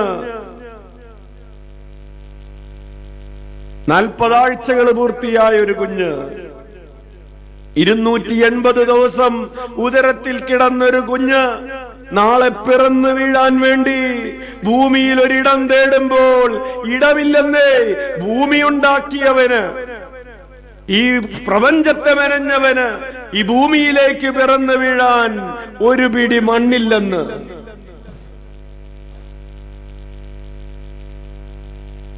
മക്കൾക്ക് എല്ലാം കൊടുത്ത മാതാപിതാക്കൾക്ക്, മക്കളെ നൊന്ത് പ്രസവിച്ച അമ്മയ്ക്ക് ഇപ്പോ ഒന്ന് ചാഞ്ഞിരിക്കാൻ, ഒന്ന് കിടക്കാൻ വീട്ടിലൊരിടമില്ലെന്ന്. അമ്മയ്ക്കിടമില്ലാത്ത വീട്, അപ്പനിടമില്ലാത്ത വീട്, അമ്മയോട് ഇറങ്ങിപ്പോയിക്കൊള്ളാൻ പറയുന്നൊരു വീട്. ഇതെല്ലാം ഉണ്ടാക്കിയത്, അല്ലെങ്കിൽ ഇത് മേടിച്ചത്, വീട് പണിതത്, ഇത് നഷ്ടപ്പെടാതെ സൂക്ഷിച്ചതൊക്കെ ഈ അമ്മയാണ്. എന്നിട്ട് അമ്മയോട് ഇപ്പൊ പറയാണ്, തള്ള ഇറങ്ങിപ്പോയിക്കോന്ന്. ഈ തള്ളക്ക് പോയി ചത്തൂടെ എന്ന് ചോദിക്കുന്ന മക്കള്. യെസ്, ഉദരത്തിലുള്ള കുഞ്ഞിന് പരിഭവമില്ല, ഈശോയ്ക്ക് പരിഭവമില്ല. പ്രിയപ്പെട്ടവരെ, കാലിത്തൊഴുത്തിലെ പിറവി, പിന്നെ ഈശോയുടെ ജീവിതം, ഇങ്ങനെ ഓരോന്നോരോന്ന് ബൈബിളിലെ ഓരോ ഭാഗവും ഓരോ പാസേജും എടുത്ത് നോക്കിക്കോ. ഈശോയ്ക്ക് പരിഭവം പറയാൻ എന്തെങ്കിലുമൊക്കെ അവിടെ ഉണ്ട്. താപത്തിൽ രോഗശാന്തി നൽകി എന്ന് പറഞ്ഞ് അവനെ കൊല്ലാൻ അന്വേഷിക്കുന്നവര്, ഈശോയ്ക്ക് പരിഭവം പറഞ്ഞൂടെ? ഈശോ സ്വന്തം നാട്ടില് ഈശോ പ്രസംഗിച്ചു കൊണ്ടിരിക്കുന്നു. ആളുകൾ പറയുന്നു, ഓ ഇവനാ മറിയത്തിന്റെ മോനല്ലേ, ഇവനാ ജോസഫിന്റെ മകനല്ലേ എന്ന് പറഞ്ഞ് ഈശോയെ നിന്ദിക്കുന്നു. പരിഭവം പറഞ്ഞൂടെ? ഒടുവിലെ നാട്ടുകാര് ഈശോയെ മലമുകളിലേക്ക് തള്ളി തള്ളി കൊണ്ടുപോവാണ്. എന്തിനു വേണ്ടിയാണ്? അവിടെ കൊണ്ടുപോയി താഴത്തേക്ക് തള്ളിയിട്ട് കൊല്ലാൻ വേണ്ടി നാട്ടുകാര് കൊണ്ടുപോവുകയാണ്. അങ്ങനെ ഒരു വചനഭാഗം വായിച്ചിട്ടുണ്ടോ? ഉണ്ട്. Hallelujah, hallelujah. അപ്പോൾ അവരുടെ ഇടയിൽ നിന്ന് ഈശോ കഷ്ടിച്ച് രക്ഷപ്പെടുകയാണ്. Praise the Lord. Hallelujah, hallelujah. പ്രിയപ്പെട്ടവരെ, 29 ലൂക്കായുടെ സുവിശേഷം 4-ാം അധ്യായം 29-ാമത്തെ തിരുവചനം. ലൂക്ക 4:29. അവർ അവനെ വായിച്ചോ. ലൂക്ക 4:29. അവർ അവനെ പട്ടണത്തിൽ നിന്ന് പുറത്താക്കി. ആരെ? ഈശോയെ. എന്തിന്? വചനം പ്രഘോഷിച്ചതിന്. പട്ടണത്തിൽ നിന്ന് പുറത്താക്കി. എന്നിട്ട് തങ്ങളുടെ പട്ടണം സ്ഥിതി ചെയ്യുന്ന മലയുടെ ശൃംഗത്തിൽ നിന്ന് താഴേക്ക് തള്ളിയിടാനായി കൊണ്ടുപോവുകയും ചെയ്തു. ഒരാളെ കൊല്ലാൻ വേണ്ടി, തള്ളിയിടാൻ വേണ്ടി കൊണ്ടുപോകുമ്പോൾ എങ്ങനെയായിരിക്കും കൊണ്ടുപോകുന്നത്? മോനെ വാ വാ എന്ന് പറഞ്ഞാണോ കൊണ്ടുപോകുന്നത്? വലിച്ചിഴച്ച് കൊണ്ടുപോവുകയാണ്. പ്രിയപ്പെട്ടവരെ, ഇന്നത്തെ ദീപിക പത്രത്തിന്റെ ആദ്യ പേജിൽ ഒരു വാർത്തയുണ്ട്. ഒറീസയിലുള്ള ഒരു പാസ്റ്റർ, ദീപക് എന്ന് പറയുന്ന ഒരു പാസ്റ്റർ, 10 ദിവസം മുമ്പ് അദ്ദേഹം വചനം പ്രഘോഷിച്ചു കൊണ്ടിരുന്നപ്പോൾ വാർത്തയനുസരിച്ച് ബജറംഗ് ദളിന്റെ പ്രവർത്തകർ ഈ പാസ്റ്ററെ വട്ടം കൂടി നിന്ന് തല്ലുകയും അവസാനം ആരും കേസെടുക്കാനില്ല. കേസെടുത്തു കഴിഞ്ഞപ്പോൾ വട്ടം കൂടി നിന്ന് തല്ലിയവർക്കെതിരെ ജാമ്യം കിട്ടുന്ന വകുപ്പുകളും തല്ലുകൊണ്ട പാസ്റ്റർക്ക് ജാമ്യമില്ലാത്ത വകുപ്പ്. ഇന്നലത്തെ 1-ാം പേജിലുണ്ടായിരുന്നു. ഇന്നത്തെ 1-ാം പേജിൽ ഈ പാസ്റ്റർ പറയുന്ന ഒരു കാര്യമാണ്, ഞാൻ അവരോട് ക്ഷമിച്ചിരിക്കുന്നു. കൈയടിച്ച് കർത്താവിന് നന്ദി പറയാം. 17 വർഷമായി പാസ്റ്റർ ജോലി ചെയ്യുന്ന ഒരാളാണ് ഒഡീഷയിൽ. വചനം പ്രഘോഷിക്കുന്ന ഒരു സഹോദരനാണ്. പ്രൊട്ടസ്റ്റന്റ് ഗ്രൂപ്പിൽപ്പെട്ട ഒരു സഹോദരൻ, പെന്തക്കോസ്ത വിഭാഗത്തിൽപ്പെട്ട ഒരു സഹോദരൻ. ഈ പാസ്റ്റർ 17 വർഷമായി വചനം പ്രഘോഷിച്ചു കൊണ്ടിരിക്കുകയാണ്. ഹല്ലേലൂയ. ഇദ്ദേഹത്തിന് പരിഭവം പറഞ്ഞുകൂടെ? തല്ല് കിട്ടിയെന്ന് മാത്രമല്ല, മതപരിവർത്തനം നടത്തി എന്ന് പറഞ്ഞ് ജാമ്യമില്ലാത്ത, നിർബന്ധപൂർവം മതപരിവർത്തനം നടത്തി എന്ന് പറഞ്ഞ് ജാമ്യമില്ലാത്ത വകുപ്പ് കൂടെ കൊട്ടിച്ചേർത്തു. അപ്പോൾ ഈശോ പരിഭവമില്ലാതെ കടന്നു തന്നെ വലിച്ചിഴച്ചവർക്കോട് ഈശോയ്ക്ക് പരിഭവമില്ലെന്നേ. തന്നെ കൊല്ലാനായിട്ട് മലമുകളിലേക്ക് കൊണ്ടുപോയവരോട് ഈശോയ്ക്ക് പരിഭവമില്ലെന്നേ. അച്ഛന്റെ ചോദ്യം, നിന്നെ വേദനിപ്പിച്ചവരോട് നിനക്ക് പരിഭവമില്ല എങ്കിൽ നീ ആരെ പോലെയാണ്? ആരെ പോലെയാണ്? ഈശോയെ നോക്കിയിരിക്കുന്നവർ ആരെ പോലെയാകും? ഹല്ലേലൂയ. അല്ലേ? എന്ത് നല്ല നടക്കാത്ത,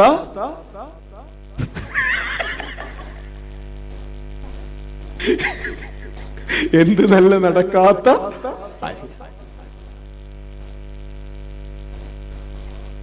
നമ്മൾ പറയും പിടിച്ചു നിൽക്കണം, പിടിച്ചു നിൽക്കണം, പിടിച്ചു നിൽക്കണം, അവസാനം വരെ പിടിച്ചു നിൽക്കണം എന്നത് അതിജീവനത്തിന്റെ അതിസുന്ദരമായ വാക്കും പ്രായോഗിക ജീവിതത്തിലെ ഏറ്റവും കടുപ്പമുള്ള കാര്യവുമാണ്. പറയുമ്പോ പിടിച്ചു നിൽക്കണം, പിടിച്ചു നിൽക്കണം എന്ന് പറയുമ്പോ എന്തൊരു സുന്ദരമായ വാക്കാണ് അല്ലേ? പിടിച്ചു നിൽക്കണം, അവസാനം വരെ പിടിച്ചു നിൽക്കുമ്പോ അറിയാം. Hallelujah, hallelujah. അപ്പോൾ പരിഭവമില്ലാത്ത ഈശോ. അച്ഛനെ ഈ ടോപ്പിക് അവസാനിപ്പിക്കാൻ വേണ്ടി പറയട്ടെ. അപ്പൊ കുരിശിൽ കിടക്കുമ്പോൾ ഈശോയ്ക്ക് പരിഭവമില്ല, കൊല്ലപ്പെടുമ്പോഴും പരിഭവമില്ല. ഈ പരിഭവമില്ലാത്തതുപോലെ, ഈശോയ്ക്ക് പരിഭവമില്ലാത്ത പോലെ പൗലോസിനെ ഒരു പ്രാവശ്യം തല്ലിച്ചതച്ചിട്ട് അവര് നഗരത്തിന് പുറത്തു കൊണ്ടുപോയി എറിഞ്ഞു കളഞ്ഞു. നഗരത്തിന് പുറത്തു കൊണ്ടുപോയി പൗലോസിനെ ചത്തെന്ന് വിചാരിച്ച്, മരിച്ചെന്ന് വിചാരിച്ച് അവനെ എറിഞ്ഞു കളഞ്ഞു.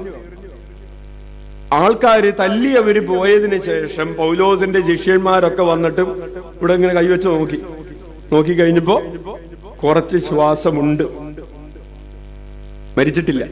അവര് കൊട്ടയിലാക്കി എടുത്തോണ്ട് പോയി, വീട്ടിൽ കൊണ്ടുപോയി പരിചരിച്ച് രാത്രി മുഴുവനും പരിചരണമാണ്. അച്ഛന വചനഭാഗം എവിടെയാണെന്ന് ഓർക്കുന്നില്ല, കാഷ്വലായിട്ട് മനസ്സിലേക്ക് വന്ന. എന്നിട്ട് ആ വചനഭാഗം തലേ ദിവസം രാത്രി മുഴുവനും പരിചരണം, മുറിവൊക്കെ വെച്ച് കെട്ടി ഇത്തിരി ശ്വാസം കിട്ടി. വചനം എഴുതിയിരിക്കുകയാണ്, അടുത്ത ദിവസം അവൻ അടുത്ത പട്ടണത്തിൽ, അടുത്ത ദിവസം പ്രഭാതത്തില് അടുത്ത നഗരത്തിൽ നിന്ന് വചനം പ്രഘോഷിക്കുകയാണ്. തലേ ദിവസം 6 മണിക്ക് ചത്തെന്ന് വിചാരിച്ച് വലിച്ചെറിഞ്ഞ് കളഞ്ഞവൻ രാത്രി മുഴുവനും ട്രീറ്റ്മെന്റ് ഒക്കെ കഴിഞ്ഞ് കുളിയൊക്കെ കഴിഞ്ഞ് ഇത്തിരി നേരം കിടന്നുറങ്ങി. പിറ്റേ ദിവസം കാലത്ത് എഴുന്നേറ്റ് അടുത്ത സ്ഥലത്ത് വചനം പ്രഘോഷിക്കാൻ പോവുകയാണ്, ഒരു പരിഭവവുമില്ലാതെ. അച്ഛൻ അപ്പോൾ ആ വചനഭാഗം വായിച്ചിട്ട് ഒരു ലേഖനം എഴുതേണ്ടി വന്നപ്പോ അച്ഛൻ ഒരു തലക്കെട്ടിട്ടത് ഇങ്ങനെയാണ്, അടുത്ത ദിവസം നീ എന്തു ചെയ്യും? What will you do the next day? എന്തിന്റെ നെക്സ്റ്റ് ഡേ? ഇന്ന് തല്ല് കിട്ടിയതിന്റെ പിറ്റേ ദിവസം നീ എന്ത് ചെയ്തുകൊണ്ടിരിക്കുകയായിരിക്കും? പിറ്റേ ദിവസം നമ്മളാണെങ്കിൽ എന്ത് ചെയ്യും? കുഴമ്പൊക്കെ ഇട്ട് ഈ വേദനയൊക്കെ ഒന്ന് മാറട്ടെ, ഹല്ലേലൂയ. വേദനയൊക്കെ മാറിയതിന് ശേഷവും നമ്മൾ വിചാരിക്കും പഴയ തല്ല് കിട്ടിയതിന്റെ ഓർമ്മയുള്ളത് കൊണ്ട് ഇനി ആ പണിക്ക് പോകണ്ട. ഹല്ലേലൂയ. തല്ല് തന്നെ കിട്ടണമെന്നില്ല. 2 നല്ല വർത്തമാനം കിട്ടിയാൽ പിന്നെ നമ്മൾ പറയും ഇനി ആ പണിക്ക് പോകണ്ട. പ്രിയപ്പെട്ടവരെ, 10 ദിവസം മുമ്പ് തല്ല് കിട്ടിയ പാസ്റ്റർ ഇന്നലെ നിന്ന് പ്രസംഗിക്കുകയാണ്. കൈയടിച്ച് നന്ദി പറഞ്ഞു. ഹല്ലേലൂയ. അപ്പോൾ പരിഭവമില്ലാത്ത ഈശോ, പരിഭവമില്ലാത്ത പത്രോസ്, പരിഭവമില്ലാത്ത പൗലോസ്, നമ്മൾ ഏത് ഗണത്തിലാണ്? ഈശോ നമ്മോട് പറയുകയാണ്, ഈശോയുടെ ആഗ്രഹം ആത്മപരിത്യാഗം ചെയ്യുക, നീ നിന്നെ തന്നെ ഉപേക്ഷിക്കുക. നമ്മുടെ പരിഭവങ്ങൾ മുഴുവൻ ആരെ കുറിച്ചാണ്? നമ്മെ കുറിച്ചാണ്, അല്ലേ? ഹല്ലേലൂയ. നമ്മുടെ പരിഭവം ആഫ്രിക്കയിലെ കുട്ടികൾക്ക് ഭക്ഷണമില്ലാത്തതിനെ കുറിച്ചാണോ?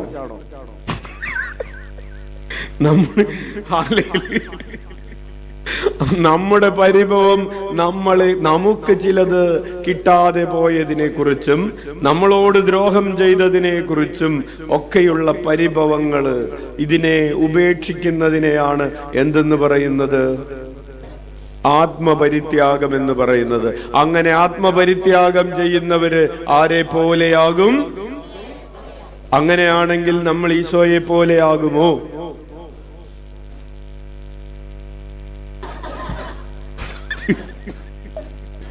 ആരെയും കാണാൻ പറ്റും? അങ്ങനെയാണെങ്കിൽ നമ്മൾ ഈശോയെ പോലെയാകുമോ?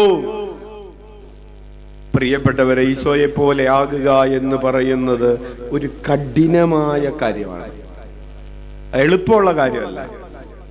വിശുദ്ധരായി തീരുക എന്ന് പറയുന്നത് എളുപ്പമുള്ള കാര്യമല്ല. ഇത് ഒരു ജൂബിലി വർഷമാണ്. അതുകൂടെ പറഞ്ഞിട്ട് അവസാനിപ്പിക്കാം. ഇതെന്തിന്റെ ജൂബിലിയാണ്? ഒരു 800-ാം ജൂബിലിയാണ്. ആർക്കെങ്കിലും പറയാവോ? അത് തന്നെ, വിശുദ്ധ ഫ്രാൻസിസ് അസീസി മരണമടഞ്ഞതിന്റെ 800-ാം വർഷമാണ് 2026 എന്ന് പറയുന്നത്. ജൂബിലി വർഷമാണ്. ഈ ജൂബിലി വർഷത്തിൽ നിങ്ങൾ ഏതെങ്കിലും വിശുദ്ധ ഫ്രാൻസിസ് അസീസിയുടെ തീർത്ഥാടന കേന്ദ്രങ്ങൾ സന്ദർശിക്കുകയും കുമ്പസാരിക്കുകയും പരിശുദ്ധ പിതാവിന് വേണ്ടി നിയോഗത്തിന് വേണ്ടി പ്രാർത്ഥിക്കുകയും ഒക്കെ ചെയ്താൽ പൂർണ്ണ ദണ്ഡവിമോചനമുള്ള ഒരു വർഷം പ്രഖ്യാപിച്ചിട്ടുള്ള ഒരു വർഷമാണ്. അതുപോലെ ഏതെങ്കിലും കപ്പൂച്ചൻ ഫ്രാൻസിസ്കൻ ആശ്രമങ്ങൾ സന്ദർശിക്കുകയും കുമ്പസാരിക്കുകയും പരിശുദ്ധ പിതാവിന് വേണ്ടി പ്രാർത്ഥിക്കുകയും ഒക്കെ ചെയ്യുമ്പോൾ അതിൽ പൂർണ്ണ ദണ്ഡവിമോചനമുണ്ട്. നമുക്ക് ഇവിടെ അടുത്തുള്ള 2 കപ്പൂച്ചൻ ആശ്രമങ്ങൾ, ഫ്രാൻസിസ്കൻ ആശ്രമങ്ങൾ എന്ന് പറയുന്നത്, ഒന്ന് നമ്മുടെ പട്ടാരത്ത് ആശ്രമമുണ്ട്, ഇപ്പുറത്ത് എവിടെയാണ്, പെരുമ്പുന്നയ്ക്കപ്പുറം മടപ്പുരച്ചാലിലെ ഫ്രാൻസിസ്കൻ ആശ്രമമുണ്ട്. വിശുദ്ധ ഫ്രാൻസിസ് അസീസി മരണമടഞ്ഞതിന്റെ 800-ാം വർഷം വലിയ ജൂബിലി വർഷമാണ് അതിനെ പ്രഖ്യാപിച്ചിരിക്കുക. Praise the Lord. ഹല്ലേലൂയ. നമുക്ക് കണ്ണുകൾ അടക്കാം.